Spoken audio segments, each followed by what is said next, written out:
The dog didn't care about the white coats. He didn't care about the orderlies scrambling to get out of his way, or the chief physician shouting commands like the animal owed him obedience. The Belgian Malinois moved through Hargrove Memorial's emergency bay like he'd cleared rooms before. Low, deliberate, ears flat, eyes fixed.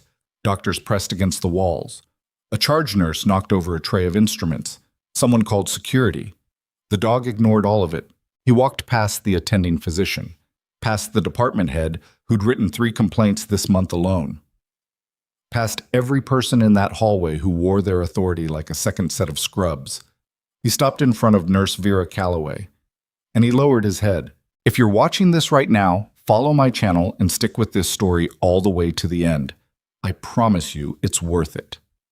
Hit like and drop your city in the comments. I want to see exactly how far this story has traveled.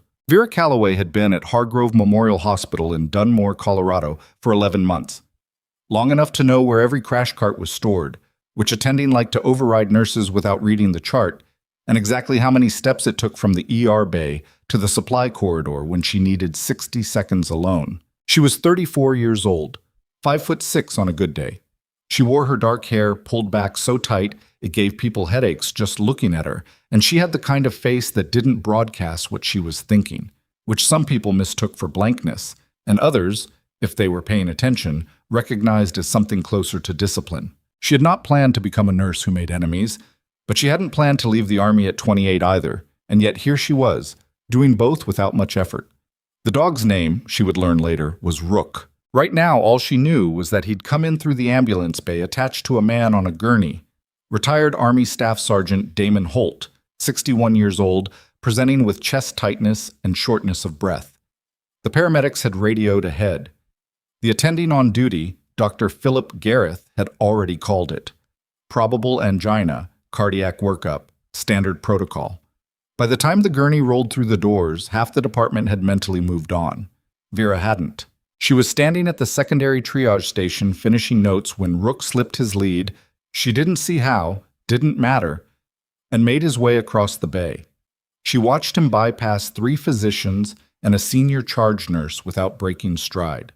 She watched him plant himself in front of her station with the focused stillness of an animal that had made a decision. Then he lowered his head and pressed his muzzle against her knee. "Hey." She set down her tablet. She didn't reach for him immediately, the way most people would. She let him hold the posture, watched the way he breathed, watched his rear legs. "Hey, buddy, I see you." "Calloway?" Charge nurse Sandra Pruitt was already moving toward her with the expression she reserved for situations that were about to become paperwork. Sandra was 52, efficient in the way that certain people become efficient when they've stopped caring about anything except the smooth operation of the unit. "That animal needs to be out of the clinical area. Get someone from—" "Something's wrong with him." Vera said it quietly, not as an argument, just as a fact she was registering out loud. "He's a dog. He's upset because his owner just got wheeled into trauma. That's not your—" "His gait is wrong." Vera crouched slowly, keeping her movements deliberate, the way she'd learned to move around working dogs overseas. "He's compensating on his left rear, has been since he came in, but you can only see it when he's not focused on something. Watch." Sandra did not watch. "We have a full bay, 3 pending admits, and Dr. Gareth needs someone to run the echo cart to room 4. That's your lane right now." "I'll get the echo cart." Vera straightened. "But someone needs to check this dog's spine before he tears something compensating." "We're a human hospital." "I'm aware." She went and got the echo cart. The thing about being dismissed repeatedly is that it stops feeling like an insult after a while. It just becomes information about the other person, about the institution, about what she was and wasn't going to get from this particular environment. Vera had understood that about Hargrove Memorial within her first 3 weeks. The understanding hadn't made her quit. It had made her quieter, more careful, more precise in what she chose to push on. She had come from a different world. 6 years in the Army, 2 deployments. The second one had been with a forward surgical unit attached to a K-9 program. The kind of assignment that doesn't appear in the glamorous recruiting materials, the kind where you learn to assess injuries fast and wrong and in bad light, with inadequate equipment and someone always telling you there wasn't time.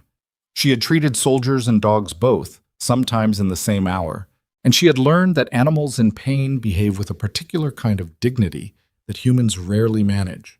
They keep working, keep moving, keep completing the task, right up until the moment they can't anymore. She had recognized that quality in Rook the moment she saw him.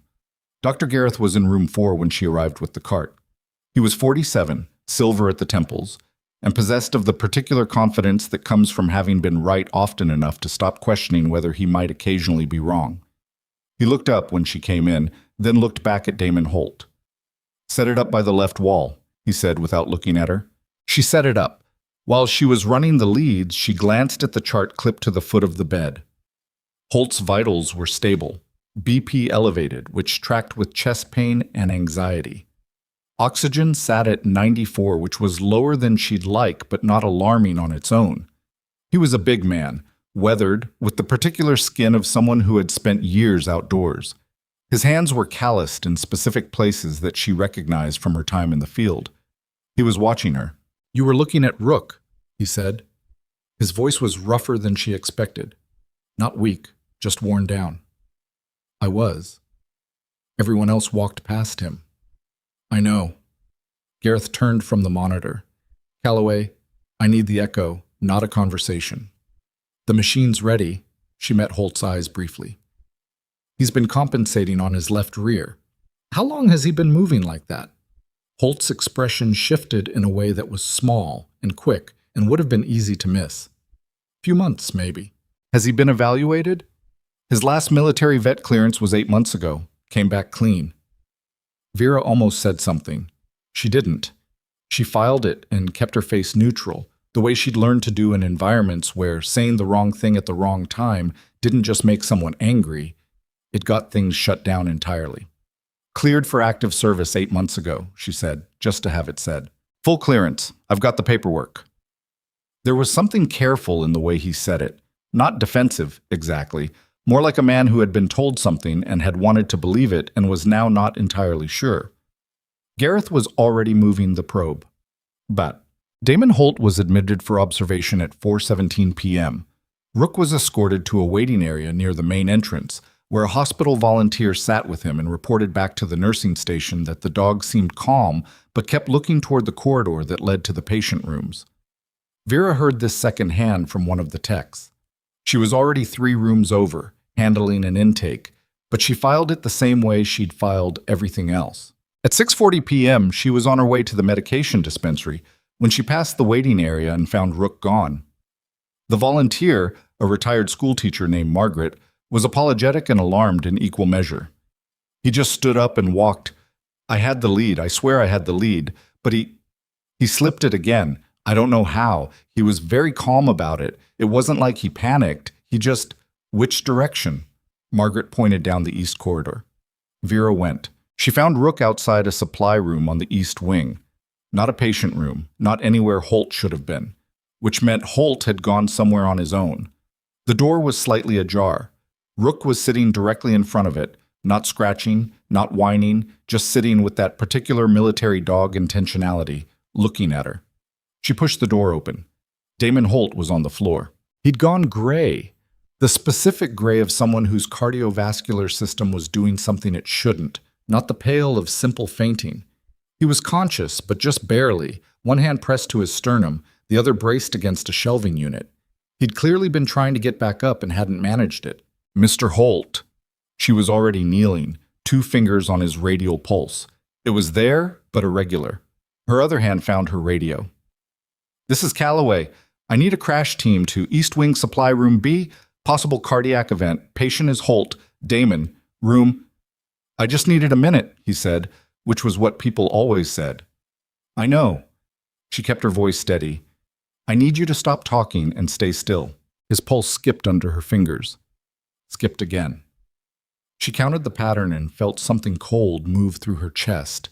Not fear, exactly, but the specific alertness that she'd learned overseas to treat as information rather than emotion. This wasn't angina. "Get me the cart," she said into the radio, "and get Gareth." What followed was 20 minutes of controlled chaos that Vera would remember later. Not as a dramatic rescue, but as a grinding, imperfect series of decisions made in bad conditions with incomplete information. The crash team arrived. Gareth arrived 2 minutes after that, looked at the readout on the portable monitor Vera had grabbed from the corridor, and for approximately 3 seconds had the expression of someone recalculating. Then he took over, which was exactly what she needed him to do. What she had caught, what the pattern in Holt's pulse had flagged for her before the monitor confirmed it, was a pulmonary embolism, a clot significant enough to be causing the cardiac symptoms that had looked on first presentation like straightforward chest pain. The kind of thing that could kill you quietly if the initial workup didn't go deep enough. The initial workup hadn't gone deep enough. She did not say this. There would be time for that conversation later, in the formal language of incident documentation, where what happened to the truth of things depended heavily on who wrote the first draft. Right now, Holt was being moved to the cardiac unit, and that was what mattered. She stayed in the corridor after the crash team moved through. Rook sat beside her. She put her hand on his head. Not the way people pet dogs when they want something from them, but flat-palmed and still, the way you'd rest your hand on a surface to feel what was underneath. His muscles were wrong, specifically the trapezius region along his left shoulder and the compensatory tension she could feel tracking down toward his lumbar. An animal holding himself together through sheer trained will. "How long, wait," she said quietly. Rook looked up at her. "Yeah." She pulled her hand back. "I figured." Sandra Pruitt found her at the nursing station at 8:15 p.m. "Dr. Gareth wants to speak with you." "I assumed." "Vera." Sandra's voice had shifted into the register she used when she was trying to do something she didn't particularly enjoy. "I want to say, what you did tonight, I found a patient on the floor and called it in. You found a patient who wasn't supposed to be in that room in the first place and called it in," Vera said. "That's all." Sandra studied her for a moment. "Dr. Gareth is going to be professional about this." "I know he will." "But the administration—" She stopped, started again. "There's a process question. You were not the attending nurse for that patient. You made a judgment call that crossed. I called a code on a man who was arresting on a supply room floor. I'd make the same call again." "I know." Sandra looked tired. Not unkind, just tired in the way of someone who had navigated too many of these conversations in too many directions. That's actually the problem. Vera understood what she meant. Doing the right thing in the wrong way, the way administrators defined right and wrong, created a different kind of problem than doing nothing at all. Doing nothing was defensible. Doing something that worked but that hadn't gone through proper channels left everyone exposed. She went to find Gareth. The conversation with Gareth was short and careful, and said less than it meant in the way of all conversations between people navigating institutional power carefully. He acknowledged that her assessment had been correct. He did not use the word remarkable. He did not say she had saved Holt's life, although the math on that was not complicated. He said that the hospital had protocols for a reason, and that cross-departmental interventions created liability exposure, and that while the outcome tonight had been positive, the process had been irregular. She listened to all of it. "Is there a formal action?" she asked when he was done. "Not at this time." "Okay." "Vera." He paused. He had the look of someone who wanted to say something and was deciding against it. "Holt is stable. That's what matters tonight." "It is," she agreed. She went back to finish her shift. At 10:30 p.m., she was charting in the break room when the notification came through on her badge reader. Access restricted. Secondary corridors, pharmaceutical storage, East Wing patient files. Effective immediately. She looked at it for a long time. Badge restrictions weren't uncommon. The system adjusted permissions all the time for various administrative reasons. But the specific areas listed weren't random. East Wing patient files meant Holt. Pharmaceutical storage meant the medication logs she'd been cross-referencing since she first saw Rook's gate. Secondary corridors meant the supply room where she'd found him. Someone was drawing a box around her. She put her phone away and finished her notes. The next morning, she arrived at 6:45 for the start of her shift and found a message in her mailbox. Physical, paper, which was unusual enough to make her stop. From hospital administration. A meeting request. Director of Nursing Services and HR, 2 p.m., Conference Room B. She had been summoned to this kind of meeting before, not here, but elsewhere, in a different institution under a different name for a different reason. She knew what the meeting was for before she opened the envelope. The language was polite and vague, and that was how she knew. She spent the first 3 hours of her shift doing her job. She had 4 patients. She managed all of them cleanly, documented everything with the particular care of someone who understood that documentation was a different kind of protection than the one most people thought about. At 9:15, she went to check on Rook. The hospital had arranged for him to stay in a room off the main lobby, not a patient room, a consultation room that wasn't currently in use, with a water bowl and a blanket provided by someone on the day shift who clearly had a soft spot. He was lying on the blanket when she came in, his head lifting when the door opened, his eyes tracking to her before she'd fully cleared the threshold. She sat on the floor beside him. "They're going to tell me to stay in my lane," she said. Not complaining about it, just saying it, the way she'd gotten used to saying hard, true things out loud so they'd stop being abstract. "And your records say you're healthy, which means either the vet who signed off had a bad day, or—" She stopped, pressed her hand along his left flank again, slowly. He didn't flinch, but the muscle tension was unmistakable to anyone who knew what they were feeling for. Or someone told them what to write.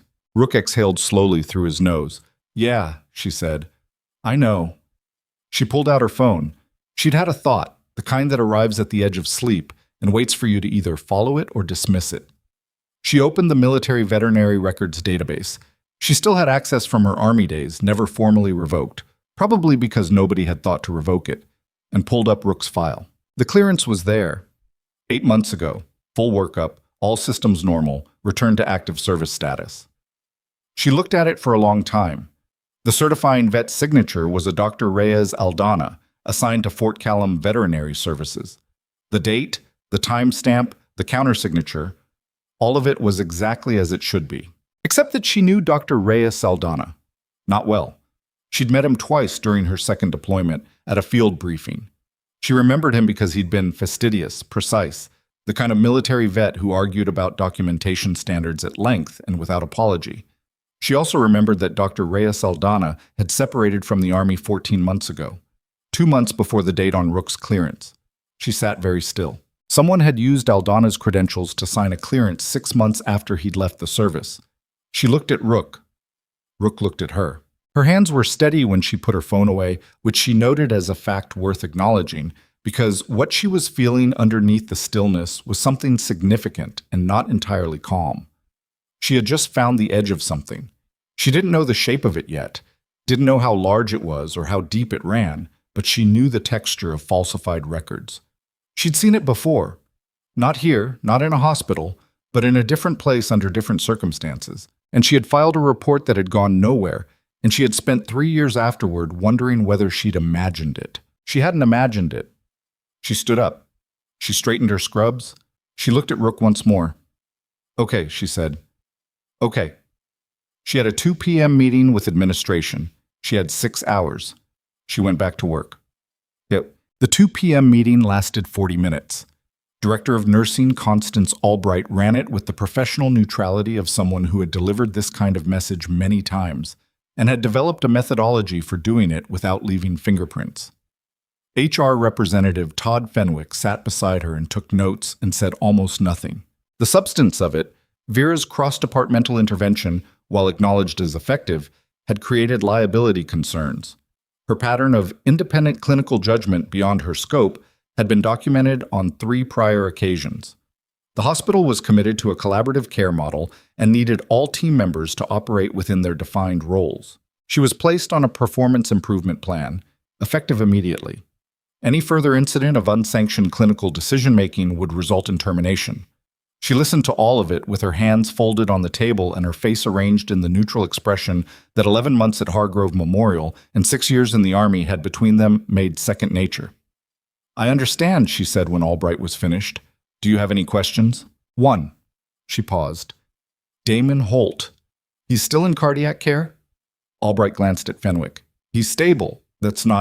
I know it's not relevant to the PIP. I just wanted to know he's okay." There was a beat of silence. "He's stable," Albright repeated. "Good." Vera stood. Thank you for your time. She walked out of conference room B with the PIP document in her hand and her badge in her pocket, and the knowledge of Dr. Reyes Aldana's credentials sitting in her chest like a stone she hadn't decided what to do with yet. By the time she reached the East Corridor, she had decided. She pulled out her phone and sent a single message to a number she hadn't used in 2 years. An investigator she'd worked with briefly during her Army separation process. A woman named by the contact only as Dabrowski, who operated somewhere in the vague institutional space between federal oversight and military internal affairs, and who had once told Vera, with the tone of someone leaving a door open, "If you ever find something that doesn't fit, you know where to find me." The message Vera sent was 4 words: Rook, Fort Callum, Aldana. She put her phone away and walked back to her patients. At 11:47 p.m., after the end of her shift, when she got to her car in the staff parking structure, she found that the passenger window had been pried open. Her glove compartment was open. Her insurance documents had been moved. Nothing was taken. Someone had been looking for something. She sat in the driver's seat for a long moment, both hands on the wheel, the parking structure quiet around her and the fluorescent lights buzzing faintly overhead. Then she started the car and drove home. She slept 4 hours. Not because 4 hours was enough. It wasn't, and she knew it. But because her body had developed a tolerance for insufficient sleep, the way other people developed a tolerance for bad coffee. You functioned. You noted the deficit. You kept moving. She was up at 5:40 a.m., standing at her kitchen counter with a mug she'd stopped tasting halfway through, running through what she knew in the order she knew it. Rook's gate, the falsified clearance, Aldana's separation date, the pried window, the badge restrictions, the PIP. None of it connected in a clean line yet, but she'd learned a long time ago that the absence of a clean line didn't mean there wasn't a line. Usually just meant the line was buried. Her phone was face down on the counter. She'd checked it twice since waking. No response from Dabrowski. That wasn't surprising. The woman operated on her own timeline, always had. But Vera felt the absence of it more than she expected. She turned her phone over. Still nothing. She got dressed and drove to work. The morning was deceptively ordinary. She had 5 patients, 2 admissions, 1 discharge that took longer than it should have because the family had questions and the attending was running late and nobody else was willing to sit with them long enough to actually answer anything. Vera did it. Not because it was strictly her job, but because the patient was 73 years old and frightened and her daughter had driven 4 hours and deserved better than a pamphlet and a 5-minute window. She was aware throughout all of it of the particular quality of attention coming from the nursing station. Not hostile exactly. More like the institutional adjustment that happens when someone has been officially marked as difficult, the slight recalibration, the way people who'd been neutral before now defaulted to careful. Sandra Pruitt watched her the way you watch someone you expect to do something that will require paperwork. Vera filed that too. At 11:20, she passed the consultation room where Rook had spent the night. The door was open and the room was empty. She stopped at the doorway. The blanket was still there, folded neatly. Margaret, probably, and the water bowl had been refilled, which meant someone on the morning shift had checked on him without being asked. She went to the nurse's station and found the tech who'd managed the overnight. "Where's the dog?" "Holt's daughter picked him up this morning." The tech, a young man named Garrett, who was generally good at his job and occasionally remembered to document it, looked up from his screen. "Around 8. She's going to keep him until Holt's discharged." "Did she get the lead from him? The one he slipped?" Garrett blinked. I don't know. She brought her own, I think." Vera nodded. "Is Holt still in cardiac care?" "4th floor, he's doing better. They're talking about stepping him down tomorrow." She thought about that. Holt stepping down to a regular room meant he'd be more accessible. It also meant a narrower window before he was discharged, and the physical distance between her and Rook became a different kind of problem. "Thanks," she said. She went back to her patients. Tom. The response from Dabrowski came at 1:47 p.m. in the middle of a medication administration round, which meant Vera didn't see it until 2:23 when she had 90 seconds at the station between tasks. It was not what she expected. The message was a single line. "Don't access the database again from your current credentials. I'll explain. When are you free?" She stood at the nursing station for 4 seconds, which was longer than she could afford to stand still without someone noticing. Then she typed back, 6 p.m. I'm off at 5:30. She put her phone in her pocket and went to check on room 14. At 3:15, she was called into Sandra Pruitt's office. Sandra's office was small and aggressively neutral. No personal photographs, a motivational calendar turned to a month 2 months back. The kind of space that told you the person occupying it had made a decision, at some point, to stop putting themselves in the room. Vera had always found it faintly depressing. Sandra was behind her desk. She gestured to the chair across from it. Close the door. Vera closed it and sat. Sandra folded her hands. I'm going to say something to you outside of official channels, which means I'm taking a risk I don't normally take, and I'd appreciate it if you took it seriously. Okay. Someone from the administrative office asked me this morning about your access history, specifically your after-hours badge usage and whether I'd authorized any of it. Vera kept her face neutral. What did you say? I said that badge access in our department is generally logged automatically and that I would need to review the specific dates before commenting, which bought me time, but not much. Sandra looked at her steadily. Vera, what's going on? I found a patient on the floor and called a code. That's not what they were asking about. What were they asking about? Sandra was quiet for a moment. The supply room and a consultation room in the East Wing.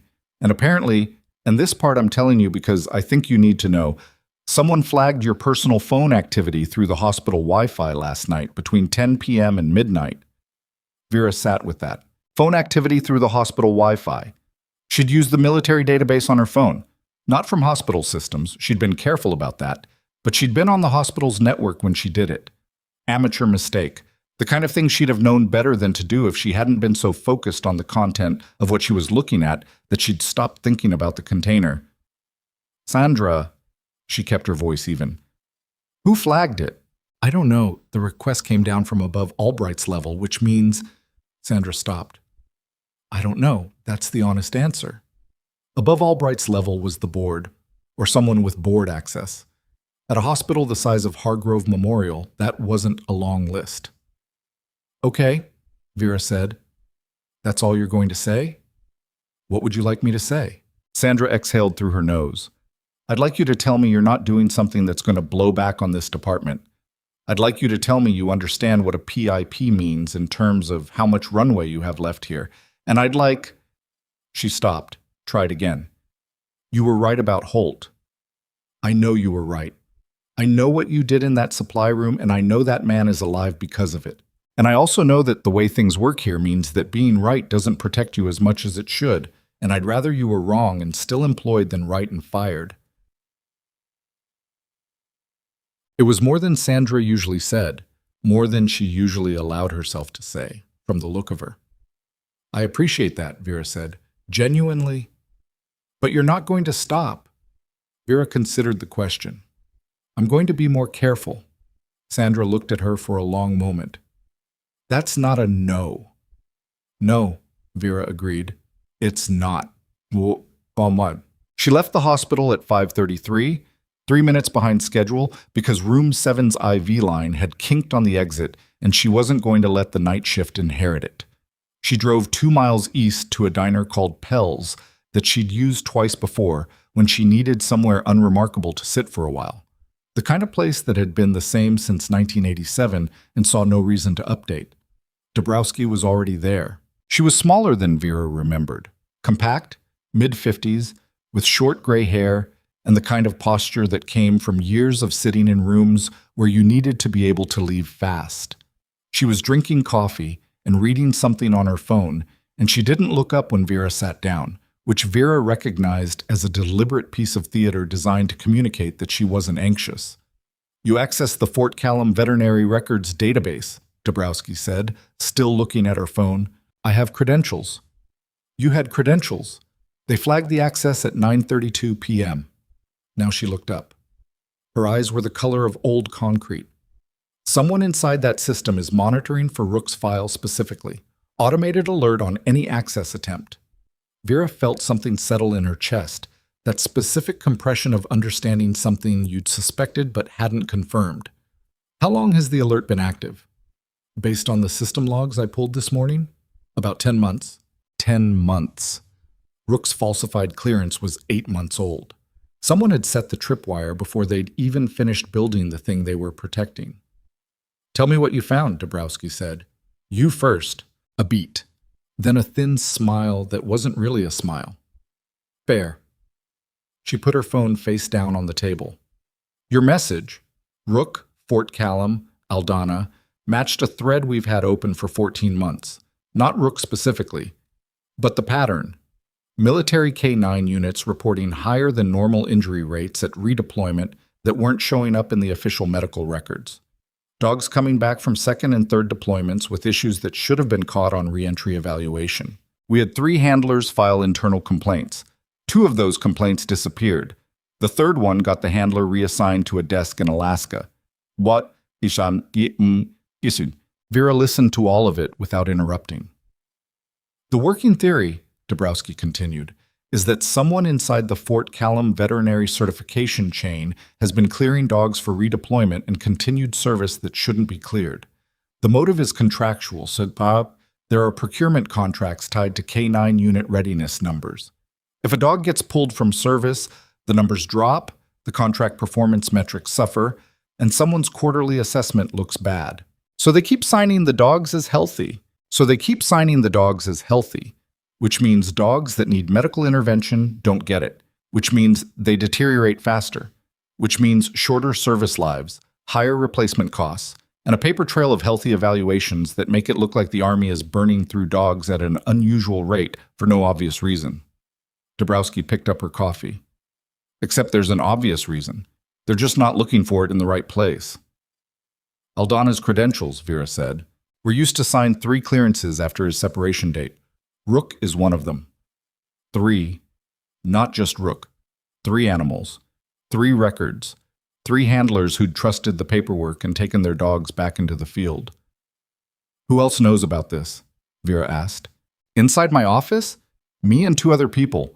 We've been keeping the thread narrow because—" Dabrowski stopped, set the coffee down. 14 months ago, we tried to escalate through standard channels. The file got kicked back to us inside 48 hours with a note saying the evidence threshold was insufficient. Someone above you killed it. Someone above the person above me killed it. We don't know who, exactly, which is why I've been running this on a very short leash with a very small team. She looked at Vera directly. And why your name appearing in connection with Rook was significant. Vera absorbed that. You think there's someone inside the oversight structure? I think there's someone inside the oversight structure who has enough access to monitor database queries, suppress investigation files, and move a complaint from Alaska assignment to full archive in under 48 hours. That's not a contractor. That's not a vet tech. That's institutional. The diner was quiet around them. Someone near the window was eating pie and reading a newspaper, which felt like a detail from a different era. The overhead lights were warm and too bright and smelled faintly of the kitchen. Vera looked at her hands on the table.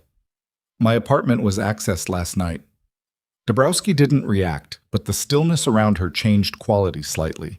What was taken? Nothing. They were looking for something specific. Insurance documents had been moved, glove compartment in my car, same. What would they be looking for? I don't know yet. Vera paused.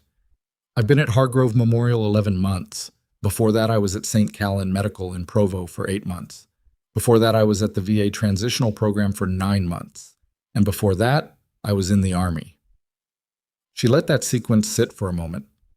I've been filing a report, on and off, for 3 years. About falsified K9 medical records. About dogs being cleared for service that shouldn't be.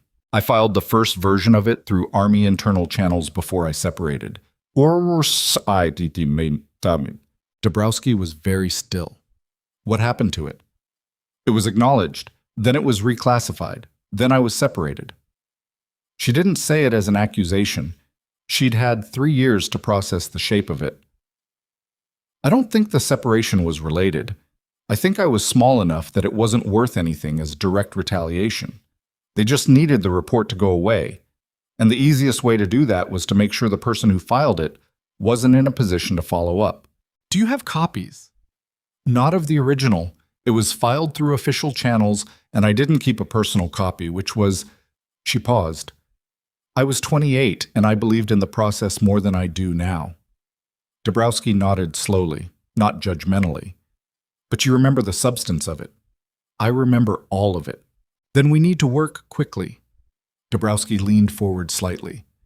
Because whoever searched your apartment last night knows you accessed the database, and they know you're at Hargrove Memorial, which means they know you're connected to Rook.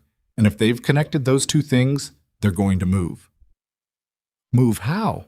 To make sure you don't have anything useful before you can get it to someone who can act on it. She pulled out a card. Plain.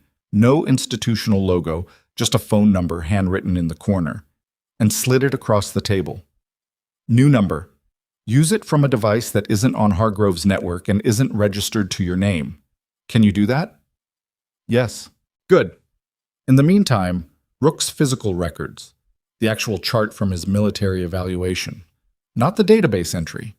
The physical file, if it still exists, would be at Fort Callum in the Veterinary Records Archive. That's a secure facility. Yes. Dabrowski stood, left a 20 on the table. But Holt would have received a copy of the clearance documentation when Rook was returned to his care after their last deployment. Veterans get copies of their service animals' medical records as part of the transition packet. Vera looked at her. You want me to ask him? He's your patient. Dabrowski picked up her phone. I think you'll find a way to have the conversation. She walked out without looking back. Vera sat at the table for another 3 minutes, drinking the coffee she'd ordered and thinking about a Belgian Malinois with a spinal injury that someone had decided wasn't worth treating. Then she paid her half of the check and drove back toward the hospital. Yet, the 4th floor was quieter than the ER. It always was. The particular silence of people who were being monitored rather than rescued. The machinery of ongoing care instead of emergency response. Vera had worked a rotation here during her 3rd month at Hargrove Memorial and had found it harder than the ER in ways she hadn't expected. In the ER, the urgency was its own structure. Up here, you had time to think. She signed in at the 4th floor station with her 4th floor access, which had not been restricted.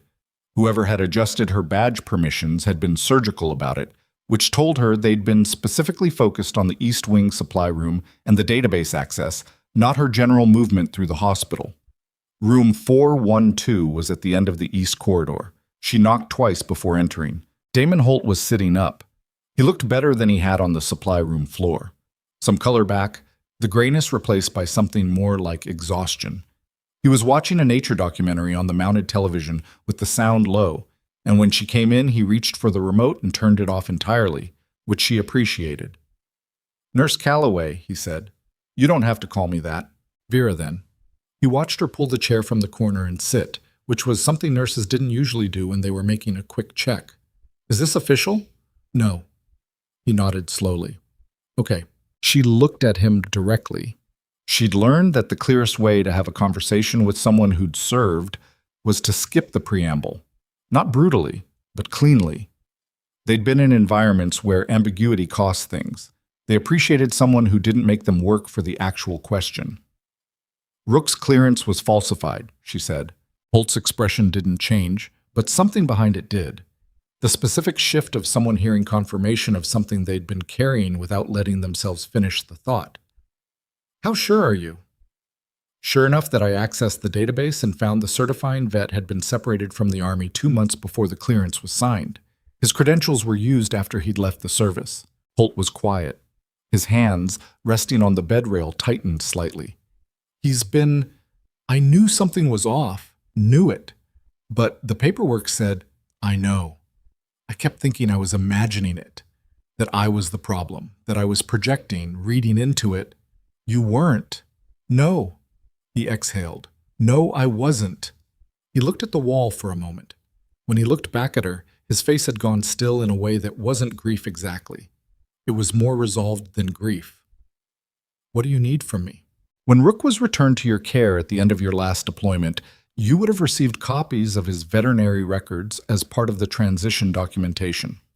I have them. No hesitation. I have all of it. I kept everything, like discharge papers, evaluation records, the whole packet. I always kept everything. Habit. Where are they? Home. Dunmore. I own a house east of town.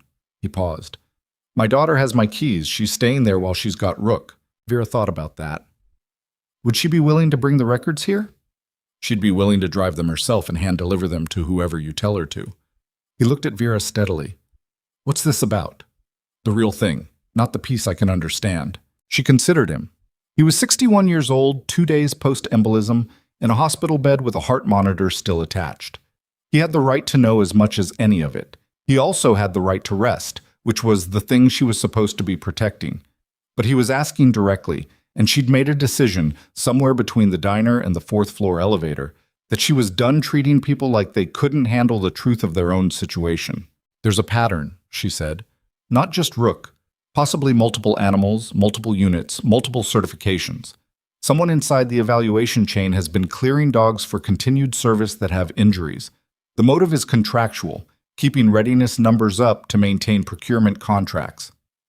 Holt listened. His jaw was set. The records have been falsified for at least 10 months, possibly longer. The people doing it have access to credentialing systems, and I think to oversight channels they've been using to suppress complaints. I found the edge of it 2 days ago, and now someone has been in my apartment and my car, and the hospital has flagged my database access. Silence. That's a big piece of this, Holt said finally. Yes. And you're a nurse. Yes. And the people running this are, I don't know how high. Higher than I expected when I started pulling on the thread. He was quiet for a long moment. The heart monitor beeped at its regular interval, steady and indifferent. Outside the window, the Colorado afternoon was beginning to go gray. I have the records, he said. I'll call my daughter right now. You want her to bring them here or somewhere else? Here's fine. Tonight if possible. Tell her not to drive a route she doesn't know. He looked at her carefully. Are you telling me to be careful? I'm telling you to be careful. He held her gaze. Is she in danger? My daughter. Vera answered honestly. I don't know yet. I think the people doing this are focused on containing information, not on hurting anyone. But I don't know yet. It wasn't a comforting answer. He didn't look like he wanted a comforting answer. He nodded once, reached for his phone, and began to dial. She left him to it and went back downstairs. The rest of her shift, she'd come back on a voluntary overtime pickup, which gave her a reason to be in the building without triggering questions, was quiet in the way that precedes something. She was aware of it the way she'd been aware of certain silences overseas, not peaceful, just loaded, the absence of the thing that was coming. She spent the evening doing her job and watching the building. She noticed the man at 8:45 p.m. He was in the main lobby, sitting in the chairs near the information desk, reading a magazine with the committed performance of someone who had decided that reading a magazine was their reason for being somewhere. He was 40 or so, medium build, unremarkable in every way that people are unremarkable when they've worked at being unremarkable. He'd been there when she'd walked through at 7, still there at 8:30, still there at 8:45. She didn't approach him. She went to the desk and asked the volunteer, a different one from Margaret, a younger man named Philip, whether the person in the lobby was waiting for anyone. He said he was waiting for a family member in surgery, Philip said. Vera looked at the surgery board. There were 2 procedures in progress. Both had family members already accounted for in the surgical waiting area on the 2nd floor. Thanks, she said. She walked away from the desk and took the long route back to the nursing station, through the east corridor past the elevator bank. She pulled out her burner. She'd bought it at a gas station during her lunch break, paid cash, hadn't connected it to any network yet, and activated the new number Dabrowski had given her. Man in main lobby. Been there since 7 p.m. Surgical waiting is on 2. He's not waiting for surgery. She sent it and kept walking. Dabrowski's response came 4 minutes later. Don't confront. Don't let him know you've made him. Is there a second exit you can use? Yes. Use it tonight when you leave. Park your car on the street tomorrow, not the structure. She pocketed the phone. At 10:15 p.m., Holt's daughter arrived. Her name was Brianna, mid-30s, her father's build and something of her father's directness, wearing a barn jacket and carrying a manila envelope that she handed to Vera without preamble in the 4th floor corridor. He said you'd know what to do with it, Brianna said. I do. Thank you for coming tonight. Is he in trouble? My dad. He's getting better. That's not what I asked. Vera looked at her. He found the right people. That's what matters right now. It wasn't nothing. Brianna seemed to take it as the closest thing to reassurance she was going to get, because she nodded and said she was going to go sit with her father, and she walked down the corridor without looking back. Vera took the manila envelope to the staff break room and opened it. The records were meticulous. Holt was exactly the kind of veteran who kept everything in order. Papers sorted by date, evaluation documents paper-clipped by category. The transition packet organized with a thoroughness that made her chest ache a little for what it said about who he was. A man who trusted systems because systems were what he'd been given. The clearance documentation was there. Aldana's signature, or the fraudulent facsimile of it, on the evaluation summary. But beneath it, something she hadn't expected, a secondary evaluation note from a different vet, filed approximately 2 months after the clearance, that flagged an anomalous result in Rook's left lumbar imaging and recommended a follow-up assessment. The follow-up assessment had been ordered, and then canceled. The cancellation was stamped with an administrative code she didn't recognize, countersigned by someone whose name she could only partially read. The last 3 letters were L, and filed under Resource Constraints/Non-Critical. Rook's spinal issue had been found by someone who was doing their job. And then someone else had decided it didn't matter. She sat in the break room with the papers in her hands and the fluorescent light buzzing above her, and felt the specific anger that arrives when a thing you suspected turns out to be even more calculated than you thought. It was a cold anger, not a hot one, the useful kind. She was photographing the documents with her burner phone when the break room door opened. She didn't look up immediately, kept moving through the pages at the same pace, the same angle. Peripheral vision told her it was a man, Scrubs, standing in the doorway. "Sorry," he said. "Didn't know anyone was in here." His voice was unhurried, normal. She glanced up. He was wearing Hargrove Memorial scrubs. The right color, the right fit. She didn't recognize him, which at this hour wasn't necessarily unusual. Night shift had people she didn't know. But he hadn't moved toward the coffee machine or the refrigerator. He was standing in the doorway, and his eyes had gone to the papers on the table before they'd gone to her face. She placed her hand flat on top of the documents, unhurried, like she was just shifting position. "Night shift's rough," she said. "Help yourself." He moved to the coffee machine. She photographed the last 2 pages, organized the documents back into the envelope, and stood. "Long day," she said. "Same." He didn't look at her, focused on the coffee. She walked out of the break room with the envelope under her arm. Her heart was doing something that wasn't quite panic. She was too trained for panic, but was in the general direction of it. She went to her locker, put the documents inside, and stood for a moment with her hand on the cold metal of the door.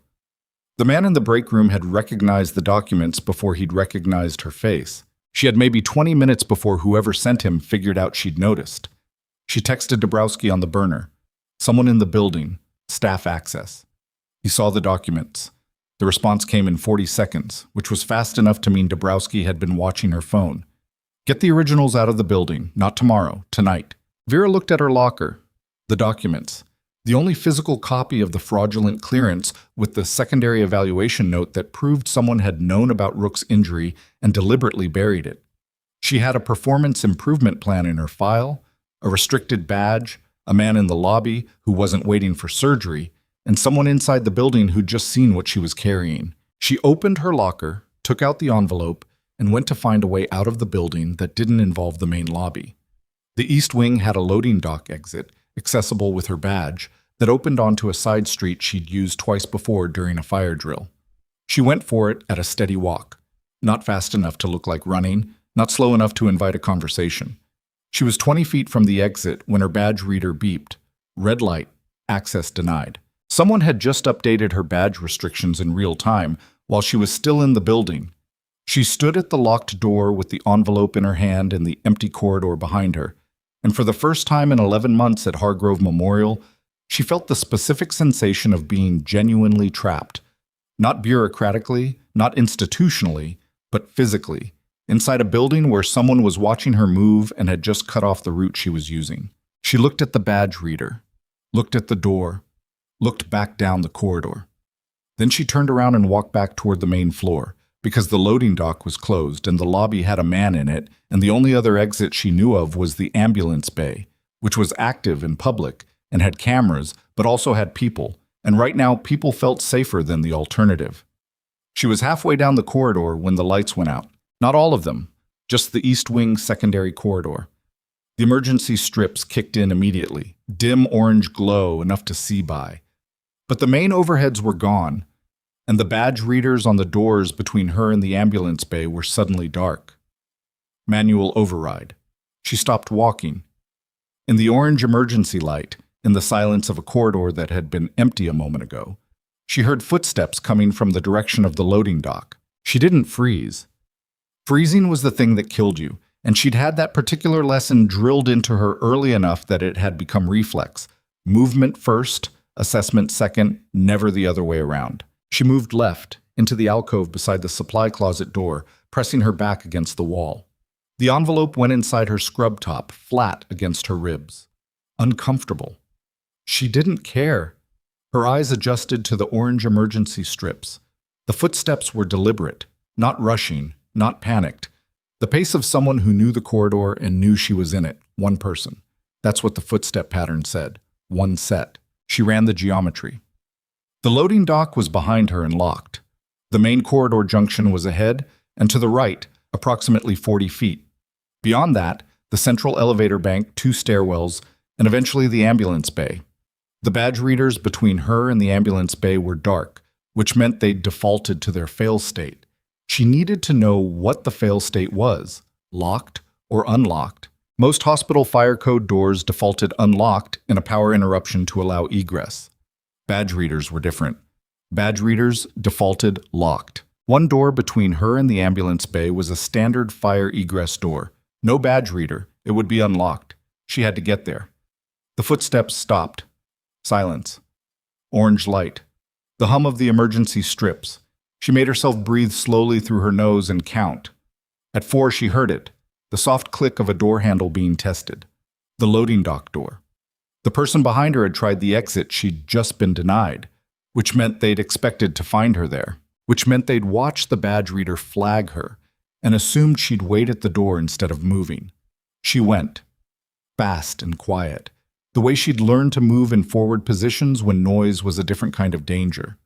The corridor floor was polished linoleum, and her shoes were soft-soled, and she covered the 40 feet to the junction in seconds, turned right without breaking stride, and pushed through the fire egress door before she let herself check behind her. The stairwell was lit by its own emergency system, brighter than the corridor.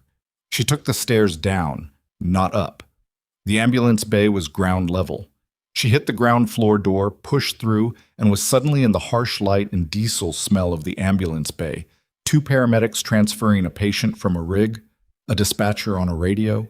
The ordinary chaos of emergency medicine continuing without any awareness of what was happening 30 feet away in the East Corridor. She walked through it like she belonged there. She did belong there. She was a nurse at this hospital, and she was leaving after her shift, which was exactly what she looked like. She went through the exterior ambulance bay door, turned left on the access road, and kept walking until she hit the public sidewalk.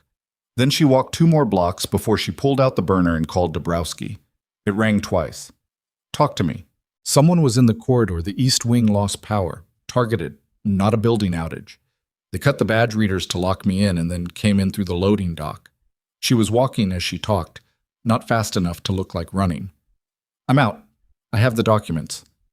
"Are you in your car?" "No, I'm on foot, 2 blocks north of the hospital. I didn't use the parking structure." A pause. "There's a Sunoco on Mercer and 9th. Go there, go inside, buy something. I'll have someone pick you up in 12 minutes. Dabrowski, 12 minutes. The line cut. Vera put the phone away and kept walking. The Colorado night was cold and she'd left her coat in her locker, which was a problem she'd deal with later.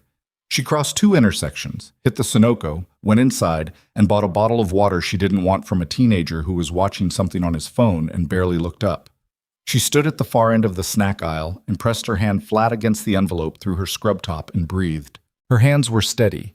She noted that with the detached professionalism of a woman who'd spent 6 years in environments where shaking hands meant something about what your next decision would look like. Steady hands meant she could still think clearly. She was still thinking clearly. That was what she had. The car that pulled up 11 minutes later was a gray sedan with federal government plates so unobtrusive they were almost a joke. The woman driving it was not Dabrowski. She was younger, late 30s, dark coat, no introduction. She just said, "Get in." And when Vera got in, she drove without asking for a destination, which meant Dabrowski had given her one already. They drove for 20 minutes in silence. Vera watched the city move past the window and cataloged what she knew and didn't know, the way she used to run through patient vitals in the field, not as anxiety, just as inventory. What she had: the original physical documents, the fraudulent clearance with Aldana's forged signature, the secondary evaluation note that proved someone had known about Rook's spinal condition and canceled the follow-up, photographs of all of it on the burner phone, Dabrowski's 14 months of preliminary thread work, Holt's testimony, if it came to that. What she didn't have: the identity of whoever had signed the cancellation note, the full scope of which animals had been affected, any documentation connecting the falsified records to the procurement contracts Dabrowski had referenced, and the piece that was bothering her most, any understanding of how high the institutional cover went, or why the Hargrove Memorial Administration had been monitoring her badge access closely enough to cut the East Wing power in real time. That last piece was wrong. Hospital administrations didn't have the kind of access or the kind of motivation to run a covert containment operation against a nurse who'd found a falsified veterinary record.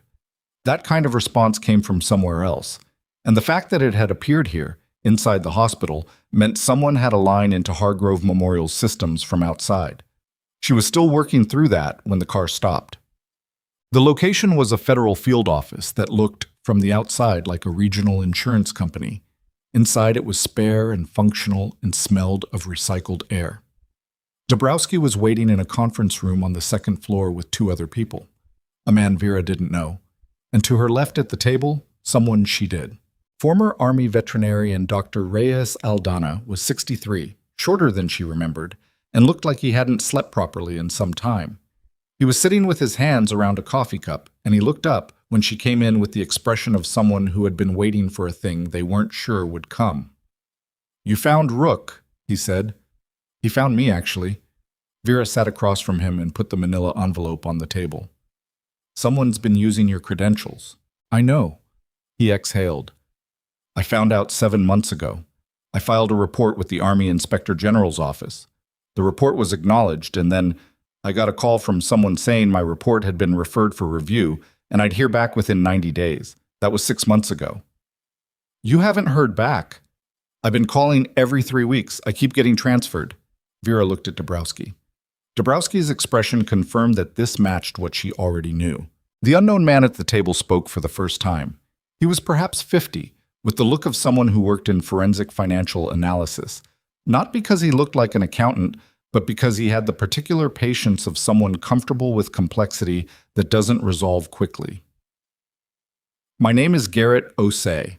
I'm with the Defense Contract Audit Agency. Dr. Dabrowski brought me in 6 weeks ago." Vera looked at him. And what we've found, what we've been able to confirm, is a procurement structure attached to the Fort Callum K-9 unit readiness program worth approximately $43 million over a 4-year contract cycle. The contractor is a company called Paragon Operational Systems. They provide equipment, training support, and logistics to active military K-9 units across 3 bases, including Fort Callum. And their contract performance is tied to readiness numbers, specifically to unit deployment capacity. If a dog is medically sidelined, the unit's deployment capacity drops below the contract threshold. 3 consecutive months below threshold triggers a renegotiation clause. He opened a folder. In the past 14 months, Paragon has not triggered a renegotiation clause once, despite what our actuarial model suggests should have been, based on the injury pattern we're seeing at redeployment, at minimum 4 threshold events. Vera did the math. 4 threshold events meant 4 moments when the fraud had been the only thing standing between Paragon's contract and a financial penalty. 4 moments when someone had looked at an injured animal and signed its name as healthy. "Who at Fort Callum?" she said. "Which vets?" "We have 2 names with a reasonable evidence basis. a current active-duty vet, Major Solon Krebs, who appears to have been the primary signatory using falsified credentials including Aldana's, and a civilian contract vet, Dr. Pamela Duvain, who we believe countersigned at least 3 of the fraudulent clearances. The counter-signature on the cancellation note, Vera said. She opened the envelope, sorted through to the secondary evaluation record, slid it across to Osi. The last 3 letters. Does that match Duvain? Osei looked at it for 3 seconds. Yes. The room was quiet. Aldana's hands tightened around his coffee cup. I trained Solon Krebs, he said. He was one of mine. I supervised his K9 evaluation certification. Nobody said anything to that. There wasn't anything useful to say. The facility breached tonight, Dabrowski said finally, redirecting. Someone had access to Hargrove Memorial's internal systems, badge controls, corridor power. That's not a military contractor operating in isolation. That's someone with a reach we haven't fully mapped. Vera had been waiting for this. Paragon Operational Systems. What's their corporate structure? Osei looked at her with the expression of someone who was recalibrating his assessment of who he was sitting across from. They're a subsidiary. The parent company is an infrastructure and logistics holding group called Caldwell Merritt Group. And Caldwell Merritt has defense contracts. 11 active contracts across 4 agencies, yes. Hospitality, healthcare adjacent, any overlap with hospital systems or medical infrastructure? Osei went still. He reached into his folder and pulled out something, looked at it, looked at Vera.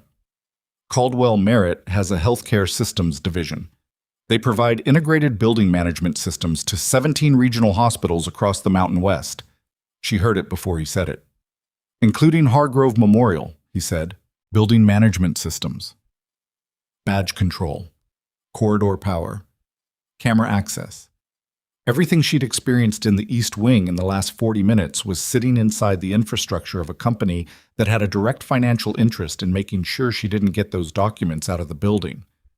They've been watching me from inside the system, she said. Not a question. If they have building management access and they knew you were a risk, Dabrowski started. They've been watching me since I accessed the database, maybe longer. She pressed both palms flat on the table. Which means they know I'm not in the building anymore. They know I took the documents. They'll move tonight. Move how? Aldana asked. Vera looked at Dabrowski. Holt. His daughter is at the house with Rook. The records I photographed, Holt's physical copy. The originals are still at his house. If they've been watching me long enough to know I visited his room tonight, they know about the daughter. Dabrowski was already on her phone. She stepped out of the conference room. Through the glass door, Vera watched her speak rapidly and come back in. I'm putting someone on the house. Give me the address. Vera didn't have the address. She had Holt's phone number. She'd taken it from his chart during her last shift, which was an argument she'd have with herself about protocol later. She texted him from the burner. It's Vera. Do not open the door for anyone tonight except law enforcement with a warrant. Call me immediately if anyone approaches the house. She read Holt's home address from his admission file photo she'd taken, another protocol argument for later, and gave it to Dabrowski. Dabrowski made another call. Osei was building something on his laptop. Aldana was staring at the table. Vera stood up and walked to the window. Below, the street was ordinary and quiet. A city operating at 11 p.m. on a Wednesday, as if none of this was happening inside an insurance-looking building on its east side. She thought about the second evaluation note. The vet who'd flagged the anomalous result in Rook's imaging and recommended follow-up, whose work had then been buried under Duvain's countersignature and an administrative cancellation code. Someone had done their job correctly. Someone had seen the injury and written it down and recommended the right course of action. And then someone with more institutional authority had decided that mattered less than a contract threshold. That vet, whoever they were, had probably never found out what happened to their recommendation. That was the part that did something to her that anger didn't quite cover. Not the fraud, not the money, not even the falsified records. The part where someone tried to do it right and got quietly overridden and never knew. She'd been that person once, 3 years ago with a report that disappeared. She wasn't going to be that person again. Well, by 1 a.m., the picture had changed shape. Dabrowski's contact confirmed that Brianna Holt and Rook were safe. The house was secure. A vehicle was posted outside. Brianna had been instructed to stay inside and had reportedly responded to this instruction with a composure that Dabrowski's contact described, with some admiration, as military family. Holt himself had been informed through a controlled message that precautions were being taken. He hadn't panicked. He'd asked one question, "Is Rook okay?" And when told yes, had said he'd cooperate with whatever was needed. That was the good news. The complication arrived at 1:17 a.m. in the form of Osei's laptop and a document he turned to face her across the table. "The administrative cancellation code on the secondary evaluation," he said. "I ran it through the Fort Callum records management system. It's a non-standard code. It's not in the official documentation library for that system. Meaning it was created specifically. Meaning someone with administrator-level access to the records management system created a custom code to file that cancellation in a category that wouldn't appear on standard audits." He paused. Administrator-level access to Fort Callum's records management system is restricted to 12 individuals. 3 of them are in base administration. 2 are in information systems. The remaining 7 are in command-level positions. "A command-level position," Vera said slowly. "At minimum. Possibly higher." The code itself was created by an account registered to a Major Alton Westcott, Fort Callum Base Administration. But Westcott retired 15 months ago, and there's a pattern here, Osei pointed to a section of the document, that looks like Aldana's credentials. Someone created the code using Westcott's account, which they accessed after his separation. "Same methodology," Vera said. "Credentials of separated personnel." "It's systematic," Dabrowski said from the other end of the table. Her voice had the flat quality of someone reading something they'd been hoping not to find. "They have a source inside personnel records, someone who can pull the credentials of recently separated service members and use them as a buffer. Every action they take looks like it was performed by someone who no longer has any connection to the program." "Who has access to personnel records at that level?" Vera said. "This is where it gets complicated." Dabrowski turned her laptop. "Garrett and I have been working on this for the past 2 hours. The personnel access pathway leads back to a retired officer who now works in a civilian oversight capacity for the DoD Procurement Review Board." Vera looked at the name on Dabrowski's screen. Brigadier General Harlan Voss, retired. Current position, Senior Advisor, DoD Procurement Integrity Office. "He oversees procurement integrity," she said. "He oversees the office that would receive complaints about contractors like Paragon," Dabrowski confirmed, "which is why the complaints disappeared. He's been sitting on the receiving end of his own buried evidence." The room held that for a moment. Aldana made a sound that wasn't quite a word. He put his coffee cup down. "How much?" Vera said. "How much is he getting?" "Is he?" "We don't have that yet," Osei said. "The financial trail goes through 2 shell entities. We know Caldwell Merritt is the vehicle. We know Voss had contact with Caldwell Merritt's executive leadership at a conference 14 months ago. We have emails that are suggestive but not probative. We need the complete original documentation from Fort Callum's physical archive to establish the chain." He looked at her. "Which is why tonight matters. What you took out of Hargrove Memorial, those physical documents, are the first piece of the chain that hasn't been filtered through a system they have access to. It's original. It's clean." She looked at the envelope on the table, the thing she'd walked out of a building for, the thing someone had cut the power to a hospital corridor to stop her from removing. "Is it enough to move on?" she asked. Dabrowski didn't answer immediately. That pause was its own answer. "It's enough to open a formal federal investigation." With the documents, Aldana's testimony, Osei's financial analysis, and the database access logs, yes, we can open it. But opening it formally means the people we're moving against will know it's coming. Voss has contacts in DoD legal. Krebs is still active duty with access to the record system. Devane is a civilian contractor with her own legal team. The moment we file formally, they'll lawyer up, they'll claim document tampering, they'll argue chain of custody on everything we have. "Chain of custody," Vera repeated. She thought about the East Wing, the corridor, the badge reader, the photographs on her burner phone. "Who else has seen these documents tonight besides people in this room?" "The man in the break room," Dabrowski said. "Whoever sent him. He saw me holding them. He didn't handle them. I had my hand on them the entire time." She thought through the sequence precisely. "The envelope was sealed when Brianna gave it to me. I opened it in the break room, photographed the contents without removing them from the table's surface, and placed them back inside the envelope. I had physical custody of the envelope from the moment Brianna handed it to me until I placed it on this table. You're building a chain of custody argument, Osei said. I'm describing what happened. Dabrowski looked at her with the concrete-colored eyes. You said the photographs are on the burner. Yes. The burner hasn't been on any network except to send me text. Correct. Then the photographs are clean. She turned to Osei. Can we tie the building management breach tonight to Caldwell Merritt directly enough to use it as evidence of consciousness of guilt? They cut power to a hospital corridor to prevent the removal of documents related to their contract. That's obstruction.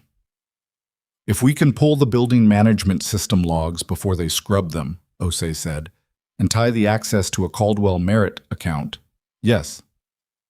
How long before they scrub them? Depends on when they decide they need to.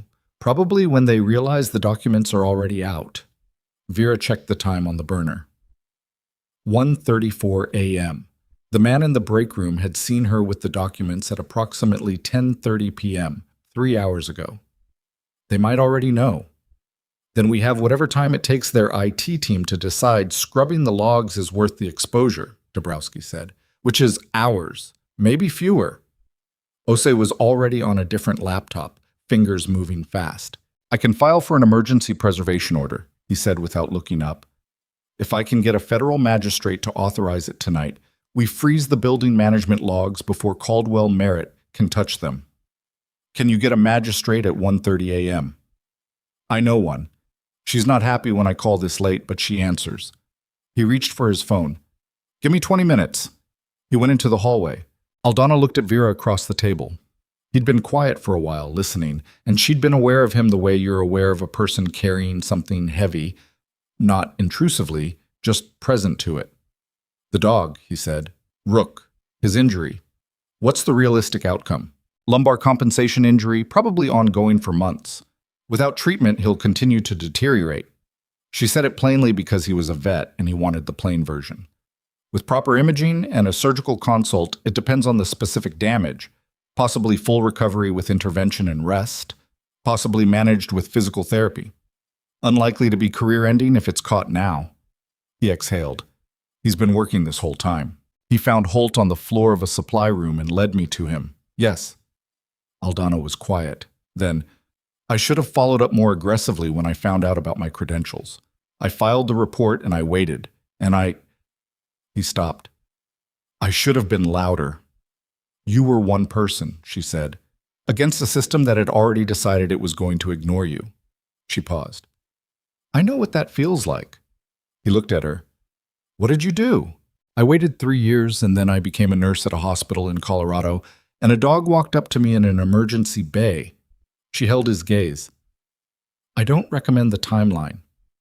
Something moved across his face that was the closest he'd come to a real expression since she arrived. Not quite a smile. No, he agreed. Neither do I. At 2:11 a.m., Osei came back in. The preservation order is being processed. The magistrate needed 22 minutes, not 20. She had questions about jurisdiction, which is a reasonable complaint at 1 a.m. He sat down. It'll be executed by 3 a.m. Caldwell Merritt's building management logs will be frozen as of the moment of execution. They might move before 3. They might, but pulling logs at 2 a.m. on a Wednesday, after a breach event you initiated, creates its own evidence trail. If they scrub anything before the order hits, that's also obstruction. He folded his hands. There's no clean move for them now. They've already made the wrong choices. We're just cataloging them. Vera looked at Dabrowski. When do we move to the physical archive at Fort Callum? That requires a federal search warrant, which requires the formal filing that exposes our hand. So we need to move fast but correctly. Dabrowski leaned back in her chair. If we execute the Fort Callum warrant simultaneously with a financial freeze on Paragon and Caldwell Merritt, we can limit their window to respond. But I need 48 hours to get all the authorization in place. 48 hours.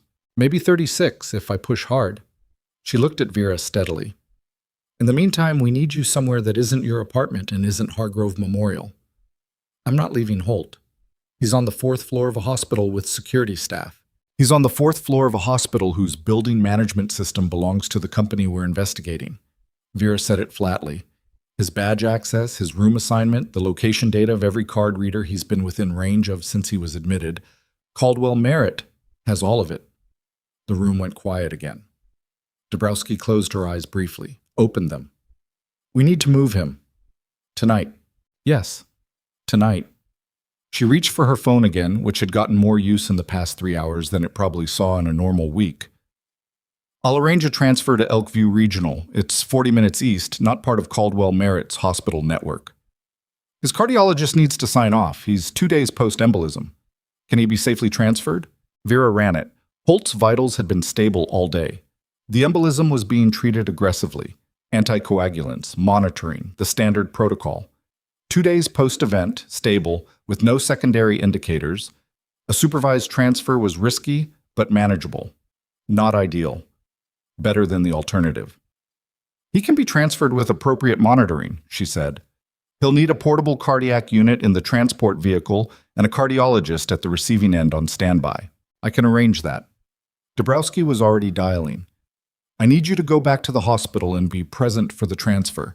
It needs to look like a routine clinical decision. Vera stared at her. You want me to go back to the hospital? I want someone Holt trusts to manage the clinical piece of a 3 a.m. transfer so that he cooperates without asking questions that will take time we don't have. She met Vera's eyes. And because if Caldwell Merritt is watching the building, them seeing you walk back in might slow down their next move. They'll think you're still inside their perimeter. It was tactically sound and personally uncomfortable, which was a combination Vera was familiar with from her Army years.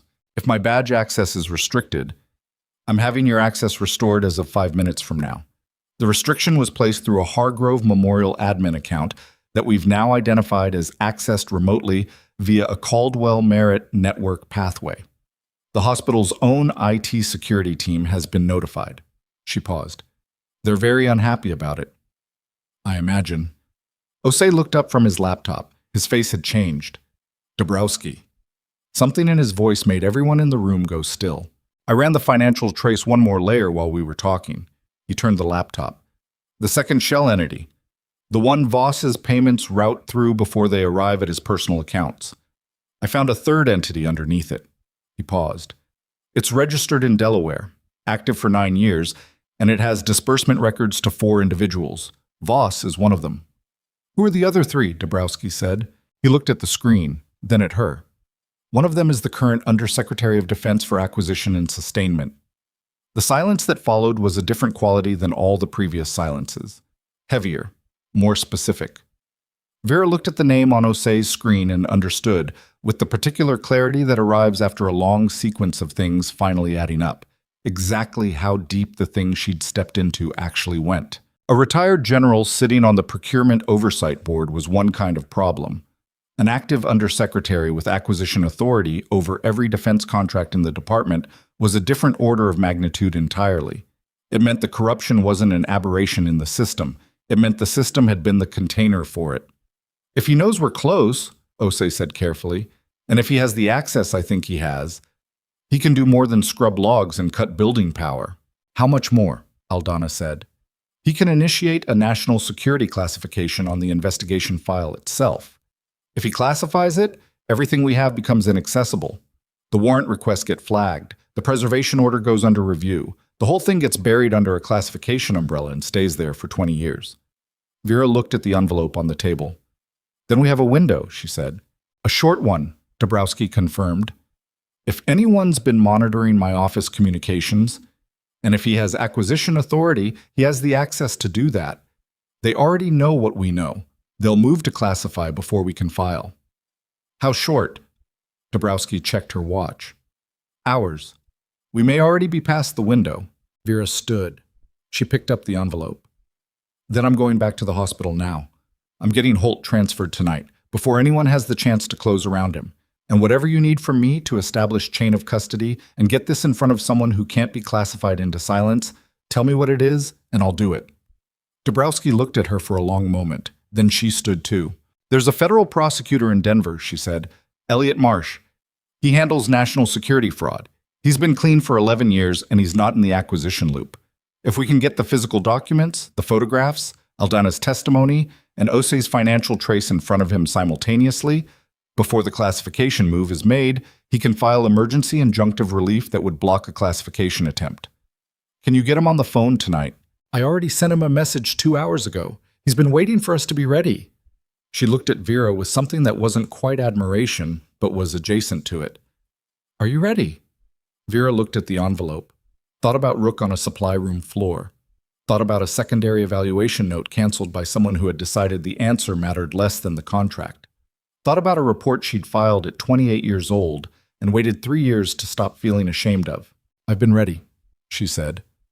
She walked to the door, stopped with her hand on the frame, turned back. The vet who wrote the secondary evaluation note, she said, the one who flagged Rook's injury before it was canceled. Is there a name on it? Osei checked the file. Dr. Serena Tafoya. She's currently assigned to Barlow Air Force Base Veterinary Services. She did her job, Vera said. When this is over, make sure someone tells her that. She walked out. The gray sedan was waiting at the curb. She got in and the driver, still without introduction, pulled into the street and headed back toward Hargrove Memorial, and Vera sat in the back seat with the envelope in her lap and her burner phone in her hand and the knowledge that somewhere above her, in a network of authority she was about to pull down around their ears, someone was working out whether they still had time to stop her. They were about to find out that the window had closed. What she didn't know. What she couldn't have known until the sedan turned onto the hospital access road and she looked up and saw the vehicles, was that the window had closed faster than any of them had calculated. 3 black SUVs were parked at angles across the Hargrove Memorial main entrance, not police vehicles, no markings. 4 men in the kind of tactical clothing that wasn't military and wasn't law enforcement and occupied the specific gray space in between. 2 of them were at the main doors, one was at the ambulance bay, one was moving toward the parking structure, and standing between them and the hospital entrance, in the harsh white light of the exterior floods, was Damon Holt, in a hospital gown. IV line still in his left arm, portable cardiac monitor in his right hand clutched by the handle like he'd grabbed it off the bedside mount himself. Barefoot on a November night in Colorado, he was not moving. Neither were the men. They were looking at each other with the particular quality of a standoff that hasn't yet decided what it's going to be. Then Holt looked up and saw the sedan, saw Vera in the back seat, and the man closest to him followed his gaze. The driver hit the brakes, not hard, controlled, the way someone trained for exactly this kind of situation hits the brakes, and the sedan stopped 30 feet short of the nearest SUV. Vera was already reading the scene through the windshield. 4 men. No visible weapons drawn, but the posture was wrong. The specific wrongness of people who had weapons and were deciding whether to use them. Holt standing his ground in a hospital gown with a cardiac monitor in his fist, like he'd picked it up because it was the heaviest thing within reach. 61 years old, 2 days post-embolism, barefoot in November, still not moving. Stay in the car, the driver said. Vera got out of the car. She heard the driver say something sharp behind her, but she was already moving. Not toward the men, toward Holt. Direct line, normal pace, the way you approach a scene when you want to communicate that you belong in it. Her scrubs helped. Her badge, which Dabrowski had said was being restored, was clipped to her pocket. She was a nurse walking toward a patient who was outside in the cold without shoes, which was a clinical problem she was going to address. The nearest man took a step toward her. Ma'am? That man is a cardiac patient. She didn't stop walking. He has a pulmonary embolism 2 days old, and he is standing barefoot in 38-degree weather with an IV line hanging out of his arm. Whatever you need from him, it's going to wait until I get him back inside. You need to stop. I'm his nurse. She reached Holt, put her hand on his arm, the one without the IV. His skin was cold. Let's go inside. Holt looked at her. His face was doing several things at once, relief and anger and the particular stubbornness of a man who had been in the army long enough that backing down from a physical confrontation required active decision-making rather than instinct. They told me they were federal investigators, told me they had authorization to take Rook's medical records. I know. They don't have anything. No badge, no warrant, just that. He gestured at the SUVs with the cardiac monitor. The man who'd told her to stop had been joined by a second one. They were close enough now that she could see their faces. Neither of them looked like federal agents. They had the look of private security operating at the edge of their instructions. Men who'd been sent to do something and hadn't been given clear guidance on what to do if it went sideways. "We have authorization," the first man started. "Show it to me," Vera said. "Show me a warrant, show me federal credentials, show me anything with a case number and a judicial signature, and I'll step back and let you do your job." She kept her voice level, not aggressive, just specific. "Otherwise, I'm taking my patient inside and I'm calling Dunmore PD." The second man looked at the first. That exchange, the glance, the fractional hesitation, told her everything. They'd been sent here on private authority, not legal authority, and they'd expected the weight of the vehicles and the tactical clothing to be enough. They hadn't planned for a nurse in scrubs asking for paperwork. "Sir," the first man looked at Holt, "we need the veterinary documentation you received during your separation from—" "He doesn't have to give you anything," Vera said. "He's a patient in a hospital where you do not have jurisdiction, you have not presented credentials, and your vehicles are blocking the emergency access road, which is a fire code violation."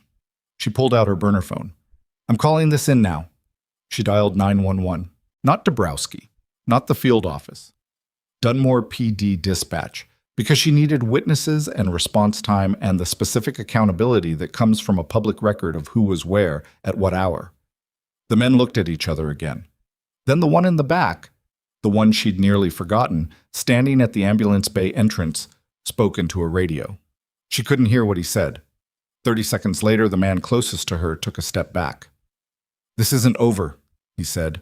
"I know," she said. "Go." They went. Not fast, measured, controlled, trying to preserve something of the authority they'd arrived with. The SUVs pulled out of the access road one at a time, and the 911 dispatcher was asking her to describe the vehicles.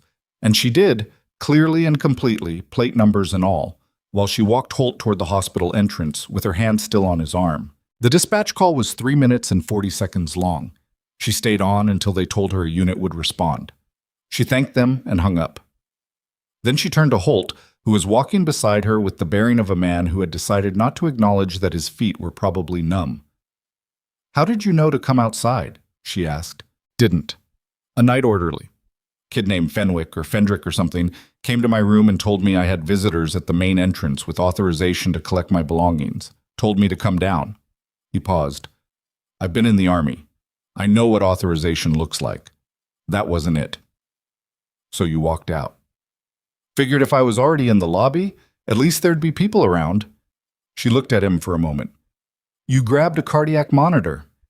Heaviest thing on the table. She got him inside, got him to a chair in the main lobby, and crouched to look at the IV site in his arm. Still intact, no infiltration, miraculous given that he'd apparently carried a 20-pound piece of medical equipment across a parking lot. His vitals, when she got a pulse ox on him, were worse than she'd like and better than she'd feared. His temperature was down 2 degrees. "I need to get you back upstairs," she said. "I know." He looked at her. "What's happening, Vera?" "The people who falsified Rook's records have connections to a company that manages this hospital's building systems. They've been watching what I do inside this building. Tonight they tried to stop me from removing the documents, and when that didn't work, they sent those men." He absorbed this without visible reaction. "What do you need from me?" "I need you to agree to a transfer to Elkview Regional tonight. They don't manage Elkview's systems. You'll be safer there. And Rook. Rook goes with you. Brianna goes with you. I'll arrange everything." She paused. "Can you trust me on this?" He looked at her for a long moment. "I trusted you in a supply room when I was going gray and you told me not to talk." "Yeah, I think I can manage." The next 4 hours were the most precise work Vera had done since her forward surgical unit days. And she did it all while running on 4 hours of sleep and the specific adrenaline that burns clean and cold and eventually cost you everything it lent you. She coordinated Holt's transfer with the night cardiologist on call, a Dr. Adeyemi, who was understandably resistant to a 3 a.m. patient move, until Vera explained in clinical terms that the patient had experienced a significant anxiety event involving a cold exposure incident and that his monitoring numbers reflected this. and that given the hospital's current security situation, she used the phrase deliberately, watched Adeyemi register it. Elkview Regional had appropriate cardiac capacity and was expecting them. Adeyemi made 3 calls of her own, spoke to someone Vera suspected was the hospital's risk management department, and signed off at 3:22 a.m. Vera sent the transfer authorization to Dabrowski. Dabrowski sent back, "Good. Osei has the preservation order. Marsh is on a call right now. Move fast." She moved fast. Holt was transported in a monitored ambulance at 3:51 a.m., Brianna following in her own car with Rook.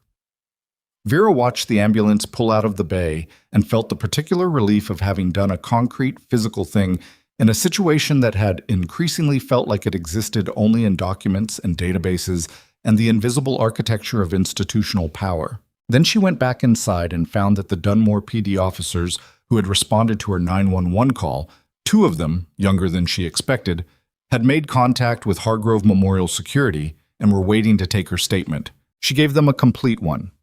Names, plate numbers, timeline, the 911 call timestamp.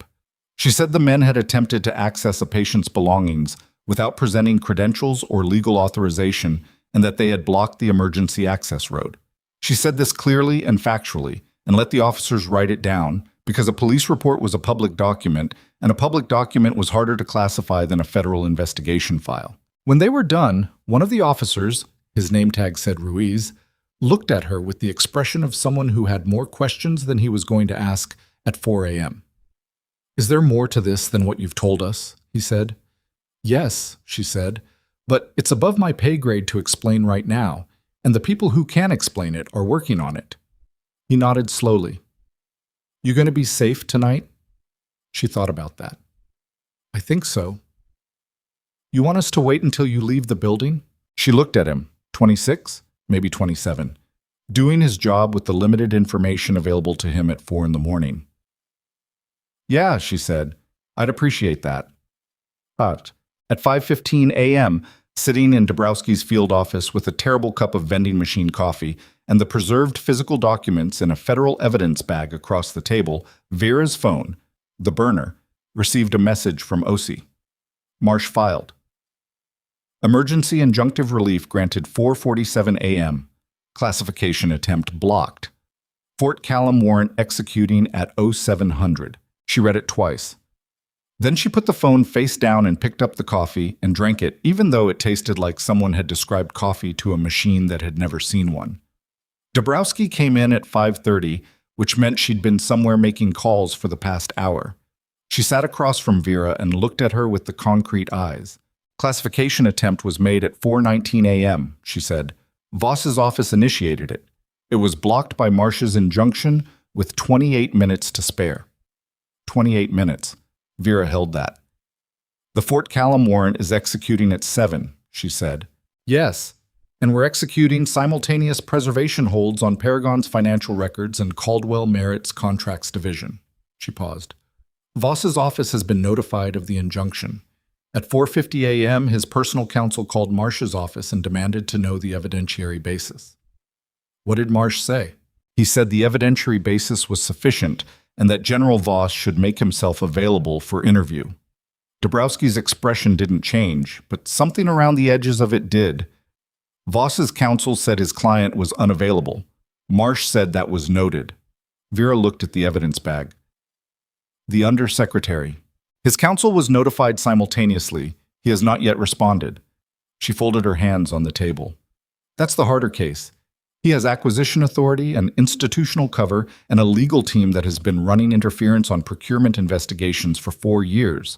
The financial trace Osei built is solid, but it's layered. It'll take time." "But it started. It started. And the injunction means it can't be buried while it's in motion." She paused. "The Fort Callum archive is the key. If the physical records there match what we have, if they show the same pattern of falsified credentials, canceled evaluations, the same administrative code, then we have a documented conspiracy with physical evidence that predates any of our investigation. They can't claim we manufactured it." "Who's executing the warrant?" "Army CID with FBI support. 4 agents on site at 7. She looked at Vera directly. I need to ask you something. Go ahead. The report you filed 3 years ago, the original one, when you were in the Army, you said it was reclassified. Yes. Is it possible it was reclassified under a national security designation? Vera thought about it. She'd always understood the disappearance of her report as institutional inertia, the kind of low-level burial that happens when something inconvenient reaches the wrong desk. But a national security classification would explain the speed of it, how completely it had gone, how nobody had ever followed up. Yes, she said, that's possible. If it was, Marsh can access it as part of the injunction. It would establish that the pattern goes back further than our 14-month investigation. It would establish that this was known at an institutional level and deliberately suppressed. She looked at her steadily. It would also establish that you were right 3 years ago, and that what happened to your report was not an accident. Vera sat with that. It had the weight of something she'd stopped expecting to be acknowledged, not because she'd given up on it exactly, but because she'd learned to carry it without waiting for the acknowledgement, the way you learn to carry anything that isn't going to be put down anytime soon. Use it, she said. She slept in a chair in the field office waiting room for 2 hours and 40 minutes. Not good sleep. The kind that leaves you feeling like you've been wrung out and hung up, but better than nothing. At 8:30 a.m., OC knocked on the door frame and said, "Fort Callum." She followed him back to the conference room. The 4 agents had executed the warrant at 7:03 a.m. By 8:15, they'd located the physical veterinary records archive and begun the documentation process. The preliminary report, sent via secure line to OC's laptop, confirmed what the database had suggested. A systematic pattern of falsified clearances spanning 14 months, 41 animals, 11 active duty handlers, and 6 deployment cycles across 3 K9 units attached to Fort Callum. 41 animals. She read that number twice. Not 1 dog, not 3. 41 working animals had been signed as healthy by someone using credentials they didn't own, sent back into service with injuries that worsened with each deployment, and the handlers who trusted the paperwork had trusted it because what else do you do when the system tells you the system is working? Krebs was on site, OC said. He was at Fort Callum when the agents arrived. He's currently in CID custody pending formal interview. And Duvain. Her office was contacted at 7. She lawyered up by 7:15. He paused, which is fast enough that she knew something was coming. Someone tipped her. Someone in the communication chain between Marsh's filing and the warrant execution. We don't know who yet. He looked at his laptop. But Marsh anticipated this possibility. The warrant was drafted with a sealed addendum that wasn't disclosed to anyone outside the immediate execution team. Whatever Duvain's counsel was told, they weren't told everything. Vera thought about that. A lawyer working with incomplete information about a warrant was a lawyer making decisions in the dark. A bad place to be when the other side had already secured an injunction. "Voss," she said, "still unavailable per his counsel, but..." Osei turned the laptop. At 7:45 a.m., Voss's Procurement Oversight Office sent a document to Marsh's office. A voluntary disclosure. She looked at it. The document was 3 pages and was written in the careful language of someone trying to position themselves on the correct side of something before the door closed. The substance of it was that Voss had become aware of potential irregularities in the Fort Callum K9 certification program and wished to cooperate fully with any investigation. He was trying to flip. "He's scared," she said. "He's been awake since 4:19 a.m. when his classification attempt failed and he realized the window was gone," Osei said. "Yes, he's scared. Does Marsh want his cooperation?" "Marsh wants everyone's cooperation. He's also not going to give Voss a deal that protects him from personal liability for the financial arrangement. The voluntary disclosure doesn't include the shell entity disbursements. He's offering to talk about the operational piece, the certifications, the oversight suppression, without touching the money." He looked at her. "Marsh will get the money. And the undersecretary." Osei's expression shifted. "That one's moving differently." She waited.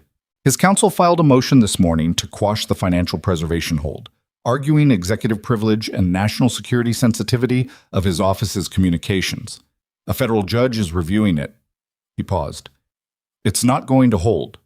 The privilege argument doesn't apply to personal financial transactions. But it will slow things down. How much? Days. Maybe a week. She looked at the number again. 41 animals. What happens in the meantime to the handlers?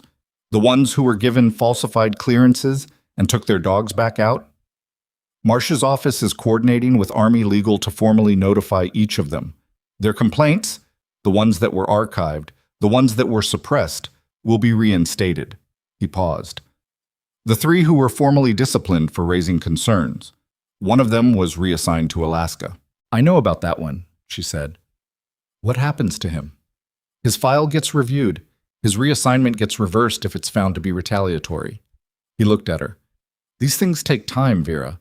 The legal mechanisms are moving, but they move at legal speed. She understood that. She didn't like it, but she understood it. I want to go to Elkview, she said. I need to check on Holt. Nedkis. Dabrowski drove her. The 40 minutes east was quiet.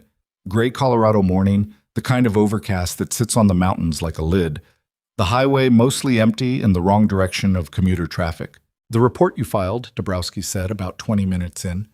Marsh accessed it this morning. It was classified. You were right about that. A National Security Administrative hold, which is the lowest tier of classification, but still requires formal action to apply.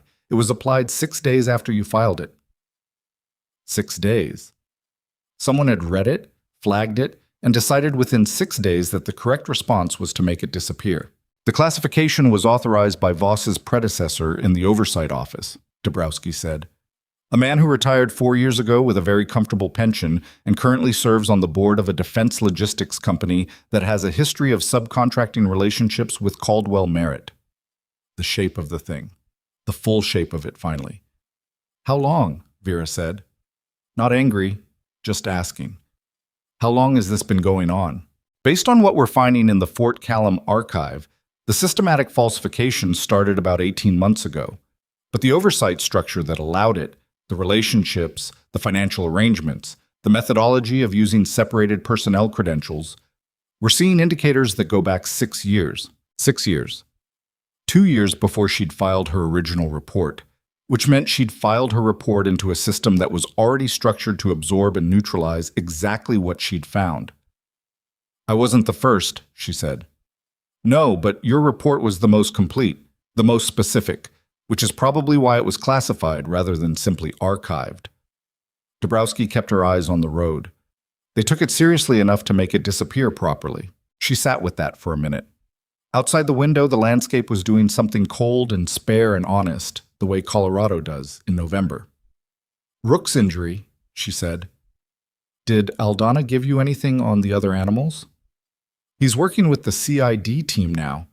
He's reviewing the Fort Callum records as they come in, identifying which clearances match the falsification methodology, flagging the animals that need immediate veterinary assessment. How many are still in active service? As of this morning, 23. 23 animals working through pain somewhere right now, because a line on a contract mattered more than the truthful answer to a diagnostic question. Can they be pulled? She asked. Army Chief of Veterinary Corps issued an emergency stand-down order for all Fort Callum K9 units at 0830, Dabrowski said. Every working dog is being evaluated. It's going to take weeks to get through all of them, but she paused. It's happening. Vera leaned her head back against the seat. Something in her chest had been holding tension for a very long time, and it shifted, slightly. Not released. There was too much still moving for release, but shifted. The way a load redistributes when the structure underneath it stops pretending to be something it isn't. Elkview Regional was smaller than Hargrove Memorial by half and smelled of antiseptic and industrial carpet, and the particular neutrality of a hospital that hadn't been renovated since the early 2000s. Vera liked it immediately. Holt was in room 218, better color than the night before. His cardiologist from Hargrove, Dr. Adeyemi, had called ahead, and the Elkview team had his chart and his anticoagulant protocol and his monitoring thresholds, which meant he'd had a consistent and professional night despite being moved at 4 a.m., which was not nothing. Rook was on the floor beside his bed, which, technically, was not hospital policy. Nobody had said anything about it. The blanket from the Hargrove consultation room was under him. Vera sat in the chair and looked at the dog for a moment before she looked at the man. How do you feel? She said. Better than I deserve, Holt said. Given that I walked across a parking lot in a paper gown at 4 in the morning. Your numbers are okay. Not great. Okay. I'll take okay. He was watching her face. Tell me where we are. She told him. The warrant. Krebs in custody. Voss's voluntary disclosure. The 41 animals, the stand-down order, the financial trace. She gave it to him in the order it had happened, the way she'd have given a clinical update, sequentially, specifically, without editorializing.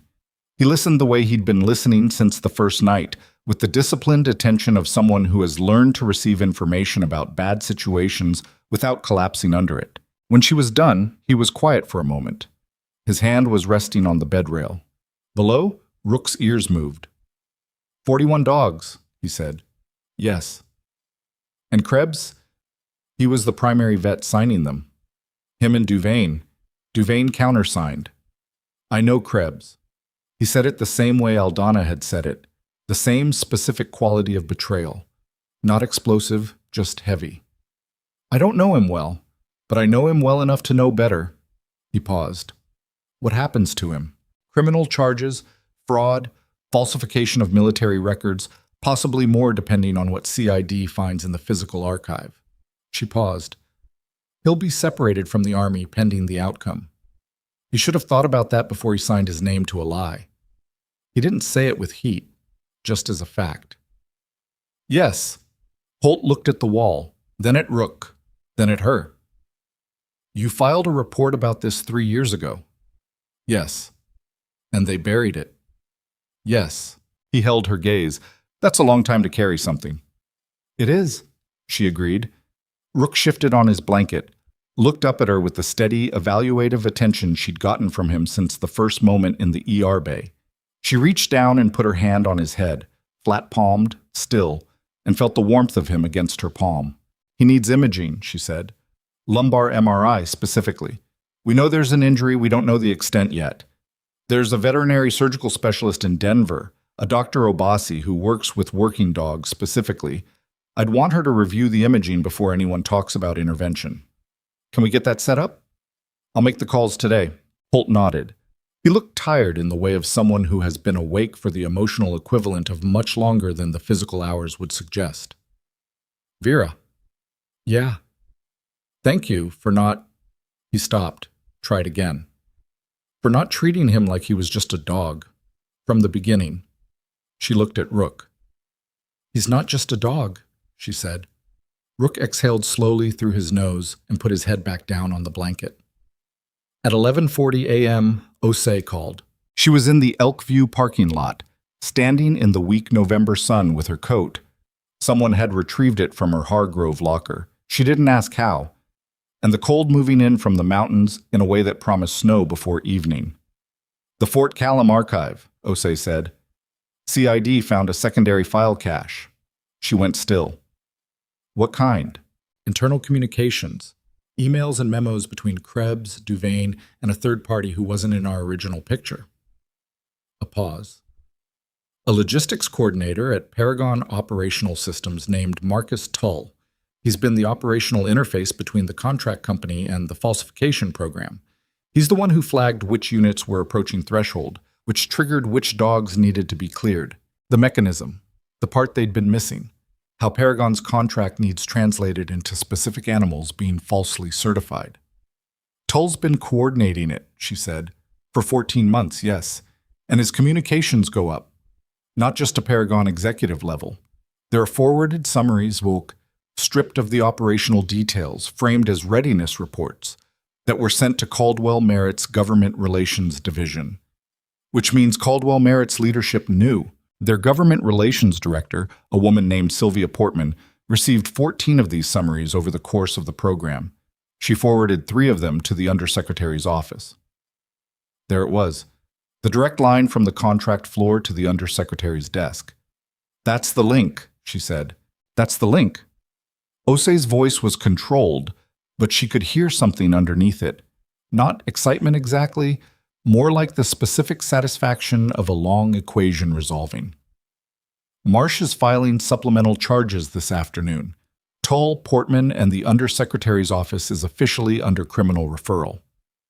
Not just the financial trace anymore. No, now we have communication records that establish knowledge and intent. That's a different kind of case. He paused. Vera, it's enough. What you brought out of that hospital last night, the physical documents, established the chain of custody that made the Fort Callum warrant possible. Without that starting point, the archive stays closed.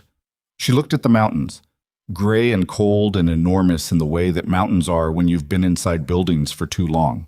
There's something else, Osei said. She heard the shift in his tone. Tell me. The man who was in the break room last night, the one who saw you with the documents. Dunmore PD ran the plate numbers from your 911 call and identified the SUVs. They belong to a private security firm called Ascent Protective Services. Ascent has a contract with Caldwell Merritt. I expected that. What I didn't expect was what they found when they ran Ascent's client manifest. He paused. Ascent also has a security consulting contract with Hargrove Memorial. It was signed 8 months ago. The person who signed it on behalf of Hargrove Memorial was the hospital's director of facilities operations. She turned that over. Who reports to administration? Who reports to the board? He let that sit. Specifically, to the board member who oversees facilities and infrastructure, a man named Gerald Payne, who joined the Hargrove Memorial Board 14 months ago. Another pause. 14 months ago is when Caldwell Merritt acquired their hospital systems division. She had known it was institutional. She had known it was deeper than a contractor and a vet. She had not quite put together the full picture of how thoroughly the infrastructure of the hospital where she'd worked for 11 months had been shaped to serve as a surveillance and containment mechanism for something exactly like her. They put him on the board, she said. They put him on the board. And the security contract gave them access to the building systems and the IT infrastructure, badge control, corridor power, camera feeds, all of it. He let her have a moment with it. The good news is that Payne is now facing a separate line of federal exposure, conspiracy to obstruct a federal investigation. His communication with Ascent in the hours surrounding the breach last night is documented in Ascent's dispatch logs. She breathed. Dunmore PD served Ascent with a preservation notice this morning, Osei continued. And Marsh has opened a parallel obstruction inquiry into Payne and the Hargrove Memorial Board. Constance Albright, she said, the director of nursing, the woman who'd put her on a performance improvement plan. We don't know how much the administrative leadership knew versus how much they were manipulated by false information from Payne. That'll be part of the inquiry. He paused. But your disciplinary record at Hargrove Memorial is part of what Marsh's office is looking at as evidence of the containment pattern. The PIP, the badge restrictions, the documented complaints about your clinical judgment. She understood what he was saying. The thing that had been used against her was now evidence in a federal case. Every formal effort to dismiss her, document her as difficult, restrict her movement, all of it was now a paper trail of the other side's culpability. Osei, she said. Yeah. The vet who wrote the secondary evaluation note. Tafoya at Barlow. I haven't forgotten. I'll call her today. She looked at the mountains one more time. Snow was definitely coming. She could smell it in the air, the specific cold, clean smell of altitude and incoming weather. I need to sleep, she said. I know. Dabrowski has a room arranged for you at the hotel 2 blocks from the field office. Go. He paused. Everything is moving. Let it move. She said goodbye and hung up. She was walking toward Dabrowski's car when her personal phone, the one she'd barely looked at in 18 hours, buzzed with a message from Sandra Pruitt. She almost didn't open it. She opened it. I heard about last night. I heard about the board member.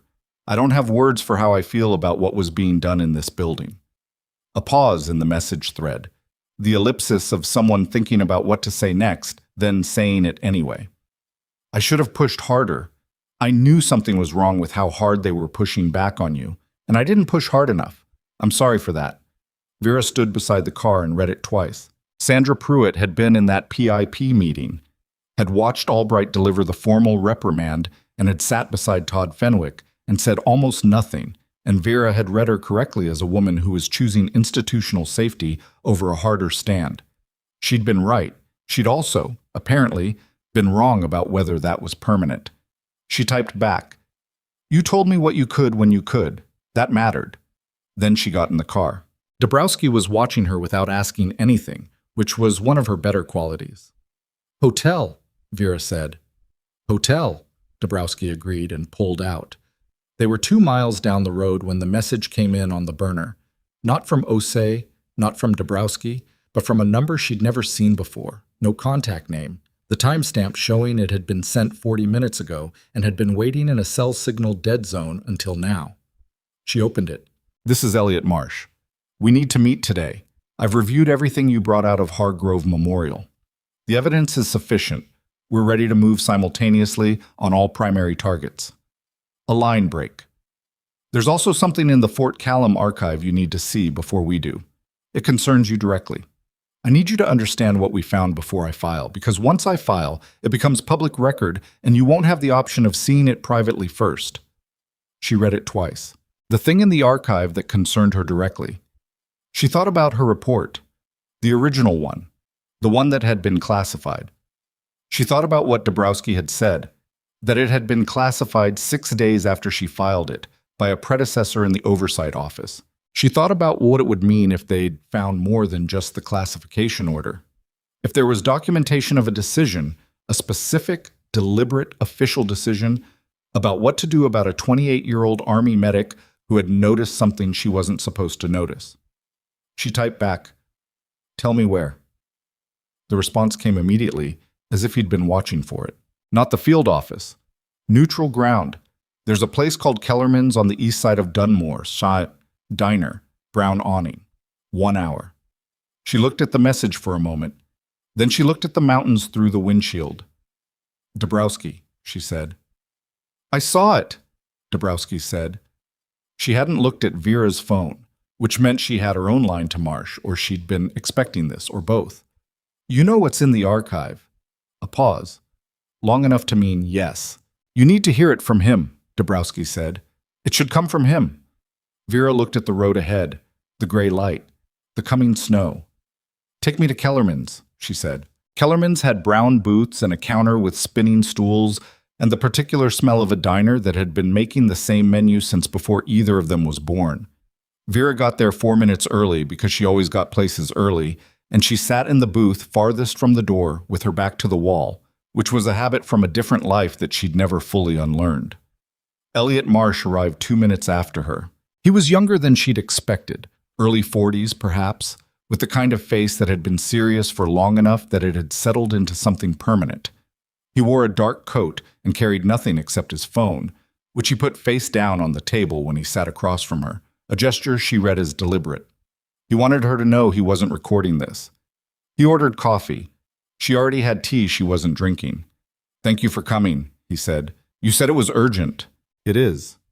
He looked at her directly, which she appreciated. Some people built up to things in a way that was supposed to feel considerate, but mostly just transferred the discomfort. He didn't do that. "The Fort Callum archive contains your original report, the full text, not just the classification order." She nodded. She'd expected that much. "It also contains the internal correspondence surrounding the decision to classify it." He paused.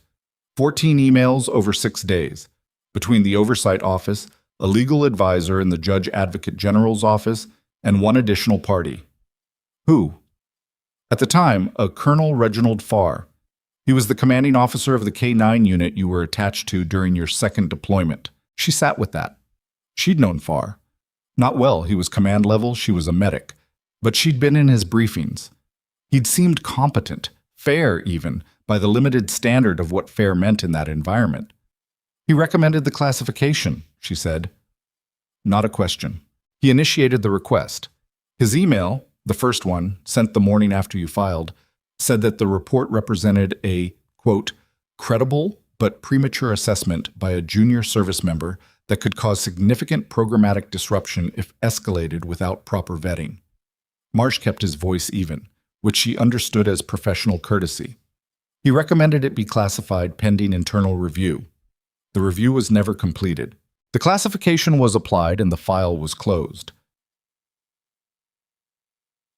Premature. The word landed in her chest like a stone dropped from height. Not malicious, that word.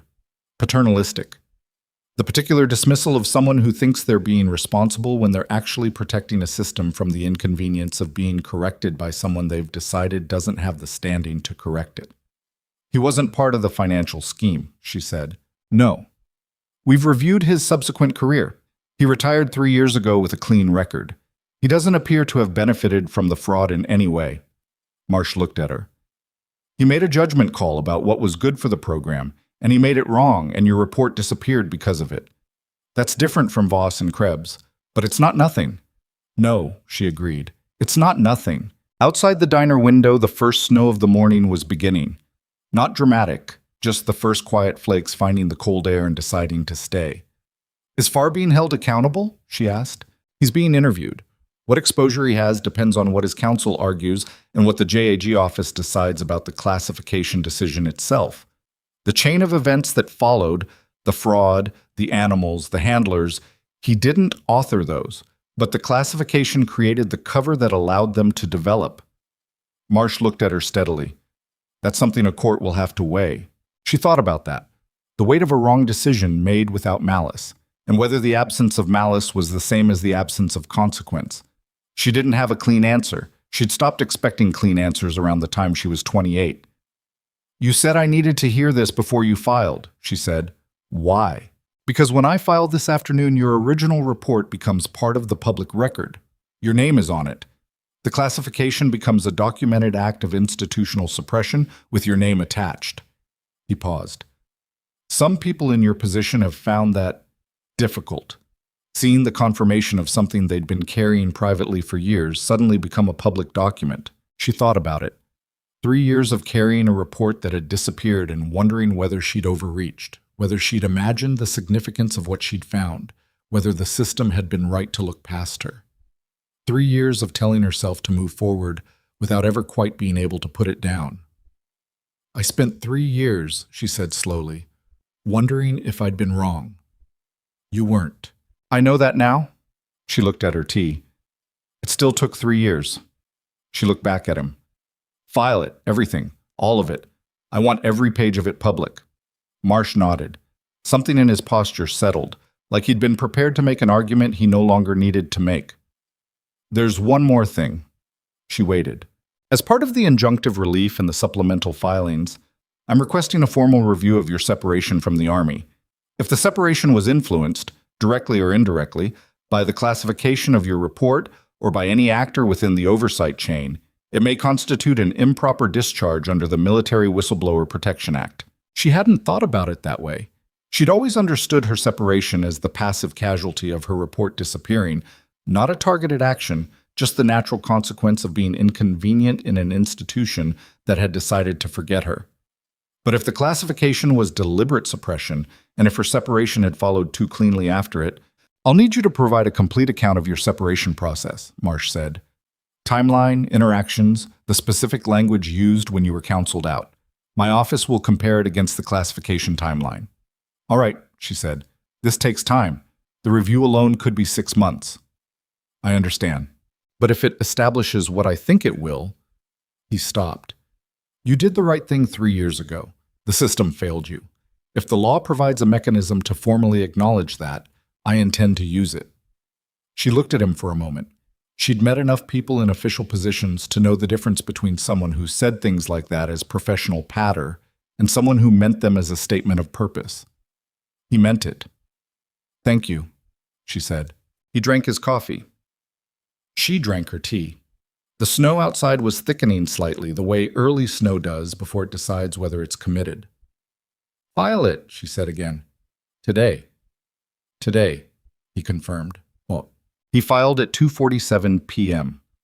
Vera was asleep in the hotel room Dabrowski had arranged when it happened, and she slept through the filing and the first wave of federal arrest warrants and the press statement from Marsh's office that hit the wire services at 4:15 p.m. and ran on 3 national outlets before dinner. She woke at 5:30 to 17 missed calls on her personal phone, 2 from numbers she didn't recognize, 1 from Sandra Pruitt, 1 from a Colorado news station, and 1 from a number saved in her contacts only as Dabrowski. She called Dabrowski first.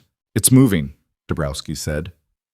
Krebs was formally charged at 3 p.m. Duvaine's counsel tried to negotiate a cooperation agreement this afternoon. Marsh declined. Tull at Paragon was arrested at his home in Virginia at 4. Portman from Caldwell Merritt's Government Relations Division turned herself in voluntarily at 4:45. A pause. Voss's voluntary disclosure didn't save him. Marsh filed charges against him at 3:30. Conspiracy to obstruct a federal investigation, 18 U.S.C. 1512, and fraud against the United States. His counsel is already making noise about a cooperation deal. The Undersecretary. His motion to quash was denied at noon. His personal financial records are now under federal subpoena. He has not been charged yet. The financial trace is solid, but the prosecutors want 48 more hours to build the case to a standard they're confident will survive his legal team. A pause. He'll be charged. Payne, the Hargrove board member, arrested this afternoon. Conspiracy to obstruct, interference with a federal investigation. His communications with Ascent during the breach event are clean and documented. Another pause. Ascent Protective Services, the security firm, their contract with Hargrove Memorial was terminated by the hospital board at an emergency session this afternoon. Apparently the other board members were not aware of the specifics of Payne's arrangement. Vera sat on the edge of the hotel bed. The room was dark. She hadn't turned a light on, and the window showed the parking lot and the Colorado evening coming down, snow still falling, heavier now. "What about the handlers?" she said, "the 11 who were given falsified clearances." Marsh's office is in direct contact with Army JAG. Formal notification is going out to each of them today. Their complaints are being reinstated. The 3 who were disciplined for raising concerns are having their records reviewed. Dabrowski paused. The one in Alaska, Staff Sergeant Marcus Bowden, his reassignment has been reversed pending the formal review. He's being flown back to Fort Callum tomorrow. Marcus Bowden. She hadn't known his name until now.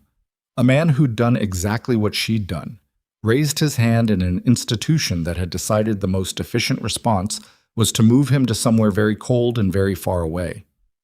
"Good," she said. The word felt inadequate, but she said it anyway because it was the true one. "Vera." Dabrowski's voice shifted slightly. "The press statement includes your name. Marsh included it in the narrative of how the investigation was initiated. You're going to be contacted by reporters." I noticed. "You don't have to talk to any of them." "I know.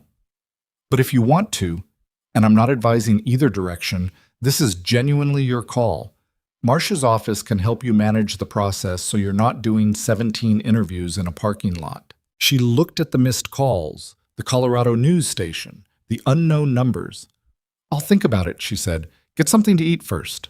You've been awake for most of 36 hours. She said goodbye and turned on the lamp and sat in the yellow light of the hotel room and let herself feel, for the first time in days, the full weight of what had happened.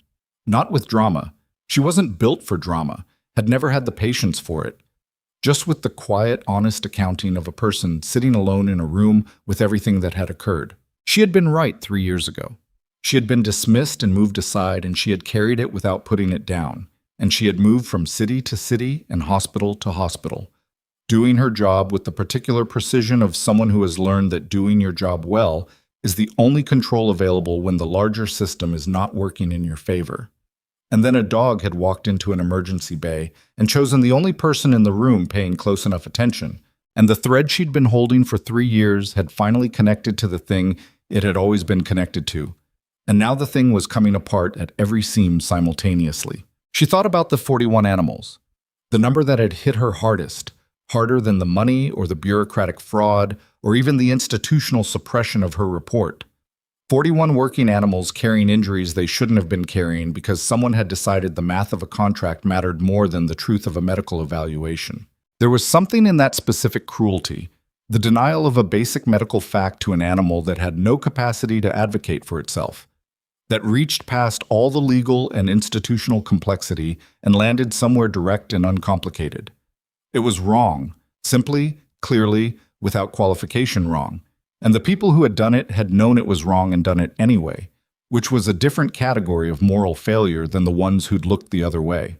She thought about Rook on the floor of the Elkview room, His head on the blanket someone had brought from Hargrove, his ears tracking the door. She picked up her personal phone and called Brianna Holt. Brianna answered on the second ring with the voice of someone who'd been awake and waiting. "I saw the news." "Yeah." "Is it over?" "The arrest part is started. The legal part takes longer." She paused. "How's your dad?" "Pissed off and relieved in equal measure, which means he's basically himself." A pause. "Rook had his imaging this morning. The Elkview team was able to facilitate it. The Denver specialist did a remote consult. And lumbar disc compression L4 and L5. Dr. Obasi says it's significant but surgically addressable. She wants to do the procedure next week." Brianna's voice had something in it that had been absent before. Not lightness exactly, but the specific quality of a weight beginning to lift. She said if we'd waited another 6 months, we'd be talking about permanent nerve damage. "We didn't wait another 6 months," Vera said. "No." A pause. "Because of you." She didn't know what to do with that, so she said the practical thing. "Make sure the Hargrove records go to Obasi's office for surgical planning. I'll call in the morning and flag the secondary evaluation note. It has imaging data from the initial finding that'll be useful for surgical context." "Vera." "Yeah." "Thank you." Brianna said it simply, without decoration, which made it land harder than any elaboration would have. "Get some sleep," Vera said. "You both need it." She hung up and ordered room service she barely tasted and went back to sleep at 8 p.m. like her body had simply decided the account was overdrawn and closed the window. Quotes. The next 2 weeks were not the clean resolution that stories describe when they're trying to be merciful about the reality of what justice actually looks like in motion. It was depositions and document reviews and a conference call with Marcia's office every other day. It was a formal interview about her Army separation that took 4 hours and covered ground she'd thought about so many times it had worn grooves. And it was sitting across from an Army JAG officer who asked her questions in precise legal language and wrote down her answers and thanked her for her time and gave nothing away about what it meant. It was a message from Dr. Reyes Aldana saying he'd spent 3 days at Fort Callum reviewing the archive with CID and that he was going to be okay, he thought, and that he'd never stopped thinking about the dogs he'd trained who'd gone on to be cleared by people using his name on documents he'd never signed. It was a phone call from Sandra Pruitt on a Thursday afternoon. "The board has called for an emergency governance review," Sandra said. "Payne's arrest flagged a broader audit of board-level decisions over the past 2 years. Albright has placed herself on administrative leave pending the outcome." "Did she know?" Vera asked. "I think—" Sandra stopped. "I think she knew that someone wanted you contained. I don't think she knew why. I think she made the decision that containing you was easier than asking why, and she's going to have to live with what that means." A pause. "The disciplinary file. The PIP. All of it has been formally withdrawn and expunged from your record." "Okay," Vera said. "Your position here, if you wanted to come back, is available. Full reinstatement with a formal apology from the board." Another pause, longer than the others. "I know that's not a simple thing to consider." It wasn't. She thought about the East Wing corridor and orange emergency light, the badge reader going red, the footsteps. "I'll think about it," she said. She didn't go back to Hargrove Memorial. She'd known that before Sandra finished the sentence, but she gave herself the courtesy of letting the decision arrive on its own timeline rather than announcing it before she'd examined it properly. 3 weeks after Marcia's initial filing, the charges resolved into their final shapes. Major Solon Krebs accepted a plea agreement, conspiracy to commit fraud against the United States, and falsification of military records. He was dishonorably discharged and sentenced to 4 years in federal prison. The plea required his full cooperation with the investigation into Paragon and Caldwell Merritt, and his cooperation, Marcia's office said privately, had been thorough and specific and had provided the final pieces of the financial chain that connected Toll to Portman to Voss. Dr. Pamela Duvain went to trial. She was the only primary defendant who did, her legal team arguing that she had acted under pressure from Krebs and without full understanding of the financial scheme. The jury deliberated for 8 hours. They found her guilty on 6 counts of falsification of military records and 2 counts of conspiracy. She was sentenced to 3 years and lost her veterinary license permanently. The Colorado State Veterinary Board's ruling delivered 4 days after sentencing, was 3 paragraphs of precise professional language that amounted to the same thing. She had violated the foundational obligation of her profession to provide honest assessment of the animals in her care, and she would not do so again under any license they issued. Marcus Tull at Paragon was charged with 15 counts spanning fraud, conspiracy, and obstruction. He negotiated a cooperation agreement in exchange for a reduced sentence of 6 years, and his testimony about the operational structure of the scheme, the specific mechanism by which contract threshold risks were converted into pressure on veterinary certifications, became the evidentiary backbone of the prosecution of Paragon's executive leadership. The company's CEO and 2 senior vice presidents were indicted in the second wave of charges, and Paragon's government contracts were suspended pending the outcome of what the DoD's own press release called a comprehensive review of contract performance integrity.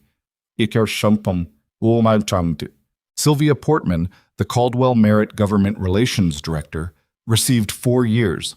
Her cooperation on the financial structure reduced what could have been 8.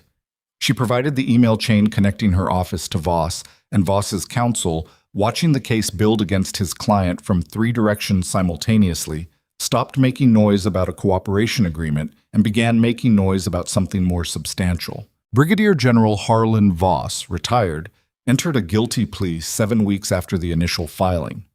Conspiracy to obstruct a federal investigation, fraud against the United States, and 1 count of misuse of a national security classification process. He was sentenced to 7 years in federal prison, forfeited the entirety of his shell entity financial holdings, which totaled, after forensic accounting, just over $2 million received over 4 years, and was stripped of his pension. The DoD announcement of his sentence included a formal statement that his conduct had undermined the integrity of the procurement oversight process and betrayed the trust of service members and the animals who serve alongside them. It was bureaucratic language doing the work that plainer language would have done better, but it was public, and it was permanent.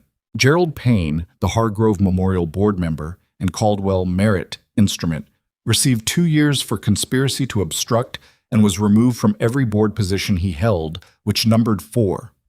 His civil exposure from a lawsuit filed by the hospital's other board members, who had, collectively, the expression of people who have discovered something terrible living in the walls of their house, was, according to the legal commentary Vera read at Osei's suggestion, substantial. The undersecretary was the last and the hardest. His legal team was expensive and experienced, and they fought the financial subpoena for 6 weeks on privilege grounds that kept getting denied and then re-argued on slightly different terms in a process that was clearly designed to exhaust rather than succeed. Marsh didn't exhaust. He expanded. He added 3 forensic accountants to the case team, pulled Portman's cooperation testimony into a new evidentiary framework, and filed a superseding indictment that added 7 counts to the original referral. The undersecretary resigned his position on a Tuesday. He was charged the following Thursday. His trial was scheduled for 8 months out, and the consensus among the people who followed these things, Osei had a contact who covered defense procurement litigation, was that the evidence was substantial enough that the only real variable was the sentence, not the outcome. His name was in every piece of coverage. His photograph was in every piece of coverage. The specific detail of what he had received financially, routed through 2 shell entities, deposited into accounts registered to a holding company in his wife's maiden name, was part of the public record and would remain part of the public record indefinitely. He had spent 4 years in a position explicitly designed to catch people doing exactly what he was doing, and a nurse from a hospital in Dunmore, Colorado, had found the edge of it because a dog had walked up to her in an emergency bay. But the formal review of Vera's Army separation took 4 months. She knew the outcome before the letter arrived because Marsh had given her a general timeline, and the JAG office had called her the week before to schedule what they described as a resolution meeting. And resolution was a word that meant the review had concluded, and the conclusion had a shape. She drove to Denver for the meeting on a Wednesday in March, which meant Colorado had finally decided to stop pretending it was still winter, and the mountains on the drive were doing something spectacular that she noticed and then set aside because she was running through the meeting structure in her head. The JAG officer was a woman this time, Lieutenant Colonel Ada Nwachukwu, compact and precise, with the kind of manner that communicated competence without performing it. She sat across from Vera in a conference room at the Denver Federal Building and placed a document on the table and said simply, "The review is complete." The finding was that her separation had been influenced in a manner inconsistent with proper separation procedure by communications between Colonel Farr's office and the oversight chain that had classified her report. The classification had created a designation of her report as a potential security concern, and that designation had been passed informally to Vera's separation counselor, who had accelerated the separation timeline based on it. It wasn't a targeting. It wasn't someone deciding to punish her directly. It was the grinding, impersonal machinery of an institution protecting its own comfort. Her report inconvenienced a classification that inconvenienced a program, and the most efficient response had been to finish her separation quickly rather than have her around asking why her report had disappeared. The finding formally characterized this as a procedural impropriety that had disadvantaged her separation process, and it recommended reinstatement of separation benefits she had not received, a formal correction to her military record removing any adverse notation associated with the separation, and a written acknowledgement from the Army that her original report had been correctly filed and incorrectly suppressed. The written acknowledgement was a single page. It had the Army seal at the top and the signature of someone several levels above Colonel Farr at the bottom, and its language was precise and careful in the way that official admissions of institutional error always are, hedged and passive and cleaner than the truth, but present. It said that Vera Calloway's 2023 report documenting concerns about canine medical evaluation integrity had been accurately and professionally prepared, that its classification had been applied in error, and that the Army regretted the impact of that error on Sergeant Calloway's subsequent service record and career. She read it twice, then she folded it and put it in her bag. Lieutenant Colonel Nwachukwu was watching her with the professional neutrality of someone who had sat with people in this moment before and understood that the moment required space rather than words. "Is there anything you'd like to say for the record?" Nwachukwu asked. Vera thought about it. She thought about being 28 years old and filing a report she believed in and waiting for the system to respond and receiving silence in the shape of a classification. She thought about 11 months in Dunmore. She thought about a corridor in orange emergency light and a badge reader going red. "I'd like it noted," she said, that Dr. Serena Tafoya at Barlow Air Force Base wrote a secondary evaluation flagging Rook's injury before it was suppressed. She did her job correctly, and her work should be part of the official record. Nwachukwu made a note. Noted. "That's all," Vera said. She drove back to Dunmore in the afternoon sun. She'd made the decision, somewhere in the 4 months between the federal filings and the JAG meeting, about what came next. She hadn't announced it to anyone. She'd sat with it the way she sat with most things, not rushing the understanding, letting it develop at the pace it required. 2 weeks after the JAG meeting, she accepted a position with a federal task force that Marsh's office, in coordination with the Army and the DoD Inspector General, was establishing to review K-9 medical program integrity across all active military working dog units nationwide. The position had been created specifically in the wake of the Fort Callum investigation. It didn't have a permanent budget yet, and the organizational structure was still being argued over by 3 different agencies who each thought they should lead it, which was the normal state of affairs for something new, trying to find its shape inside the government. She would be the task force's clinical coordinator for veterinary medical standards, the person responsible for establishing what correct evaluation procedure looked like, what the documentation requirements were, and what the monitoring mechanisms needed to be to ensure that no vet tech or certifying officer or commanding officer could override a legitimate medical finding without creating a paper trail substantial enough to be impossible to quietly bury. She was not a veterinarian. She would be working alongside veterinarians, with the formal support of Aldana, who had agreed to serve as a senior clinical advisor, and the Denver-based Dr. Obasi, who had operated on Rook's lumbar discs in a 4-hour procedure that had gone well in the imperfect, demanding, frequently uncomfortable way that surgical procedures go when they go well, meaning the dog was recovering, slowly, with the specific stubbornness of a Belgian Malinois who had been working through pain for months and was now being required to rest, which he found personally objectionable. She was also not a lawyer or a policy specialist or a government administrator. She was a former Army combat medic and a nurse who had spent 11 months being documented as a difficult employee for asking too many questions.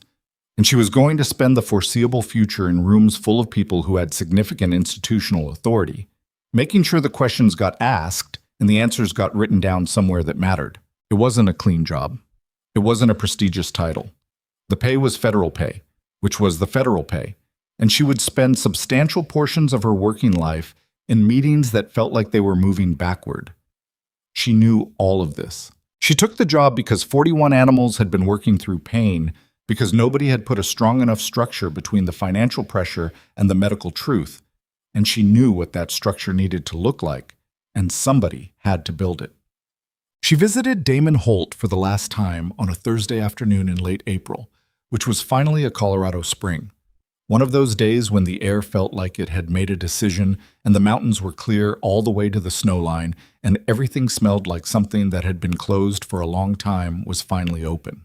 He was at home, a house east of Dunmore that was smaller than she'd imagined, more practical, the kind of place a man had lived alone long enough that it reflected him accurately rather than aspirationally. A front porch with 2 chairs, a yard that showed signs of recent gardening that she suspected was Brianna's influence. Rook was in the yard when she pulled up. He was moving differently. Not perfectly. He still carried a trace of compensation on his left side, the way a body remembers what it's been asked to do for too long. But the fluid wrongness she'd seen in his gait that first night was gone. He moved with the specific, careful confidence of an animal that has been told it's allowed to rest and has partially believed it. He saw her before she got out of the car, sat. She got out of the car, and he stayed seated while she crossed the yard, which was a Belgian Malinois expressing patience, which was its own kind of remarkable. She crouched in front of him, put her hand on his head. He pressed into it. "Hey, buddy," she said quietly. "Look at you." His tail moved once, twice. Holt came out onto the porch. He looked not good exactly, not the uncomplicated good of a man who'd had an easy few months, but settled. The kind of settled that comes from the end of a long uncertainty. "Dr. Obasi says he might get partial clearance for light service work in 6 months," he said, "depending on the recovery. Might not. Either way," he paused. "Either way, he's okay." Vera straightened. "Either way is good." "Yeah." He looked at Rook. "Yeah, it is." She sat in one of the porch chairs and Holt sat in the other, and Rook arranged himself between them in the specific way of dogs who have decided that their job, in this particular moment, is to be between the people who matter. The afternoon sun was warm and direct, and Vera let herself sit in it without cataloging anything, without running an inventory, without planning the next step in a sequence. Just the sun, just the yard, just the dog. "The task force," Holt said eventually. "Yeah. Is it going to work?" "Really?" She thought about the honest answer. "Parts of it will. Parts of it will get stuck in bureaucratic arguments for longer than they should. Some things I build will be changed by people who weren't there for the reason the thing was built. Some of it will work the way it's supposed to." She paused. "It's better than the alternative, which is nothing." "That's a real answer. It's the only kind I have." He looked at her for a moment. "You know what I kept thinking those first couple days in the hospital? Before any of this, before I understood what was happening." He shifted in his chair. "I kept thinking about how many people walked past him, how many people saw him come in and just moved around him, and you stopped." He paused. "I kept thinking, why did she stop?" "He was compensating," she said. "The gate was wrong. Other people could have seen that. Maybe. But they didn't." She looked at Rook. He was watching the tree line with the alert patience of a working dog, even on medical leave, his ears moving at intervals, tracking sounds she couldn't hear. "I stopped because I saw something that didn't fit," she said. "That's all I did.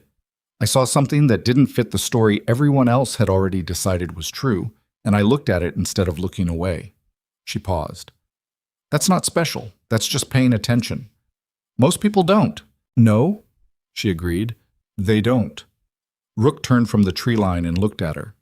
Direct and calm, the way he'd looked at her in the emergency bay, the way he'd looked at her outside the supply room where his handler was on the floor, the way he'd looked at her on the Elkview floor, the morning after all of it, his head on the blanket, his ears tracking the door. She held his gaze. Then he stood, walked the 2 steps between them, and lowered his head into her hand.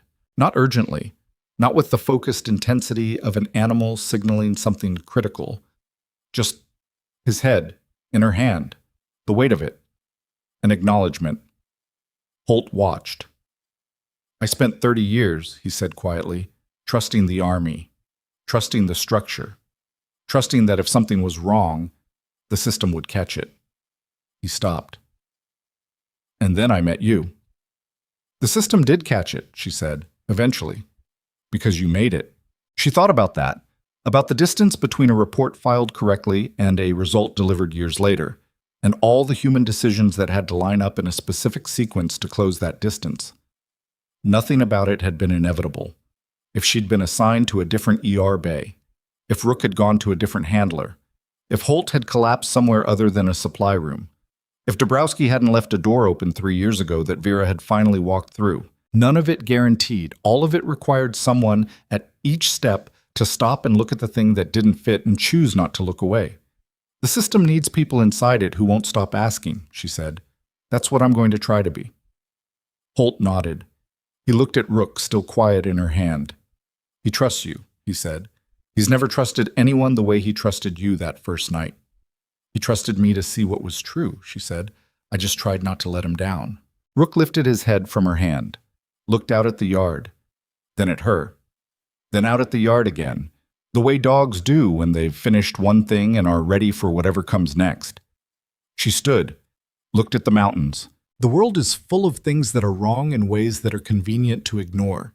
Injuries filed under administrative codes, reports classified below visibility, animals cleared as healthy by people who knew otherwise, in service of numbers on a contract that mattered more to certain people than the truth of a medical fact.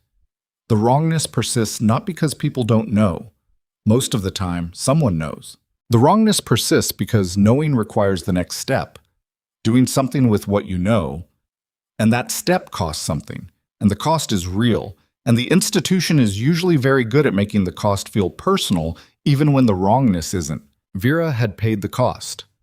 She'd paid it 3 years ago with a report that disappeared, and she'd spent the years since paying it in smaller increments. The corrections she got called difficult for making, the clinical calls she got documented for taking, the careful, grinding work of doing her job with precision in environments that had decided the precision was inconvenient. She didn't regret any of it, not even the parts that had been genuinely hard. You don't regret seeing what's true. You might regret the consequences sometimes. In the small hours, that's human. That's just what it costs to be in a body that has to live with decisions. But the decision to look, to keep looking, to say out loud what the looking found, she'd never regretted that. She was going to keep doing it, in meeting rooms with 3-letter agency representatives arguing about organizational structure, in reviews of evaluation documentation that most people would find tedious and that she would find, as she'd always found this kind of precision, something close to necessary. In the conversations she'd have with handlers and vets and base commanders who would tell her that the system worked, that the protocols were sufficient, that the existing oversight was adequate. And she would listen to all of it, and then she would ask the next question. She would keep asking the next question. For as long as it took. For as long as there were animals carrying injuries that someone had decided weren't worth the honest answer. "I'll come back and check on him," she said to Holt. "In a few months, after Obasi does the follow-up assessment." "You don't have to." "I know," she said.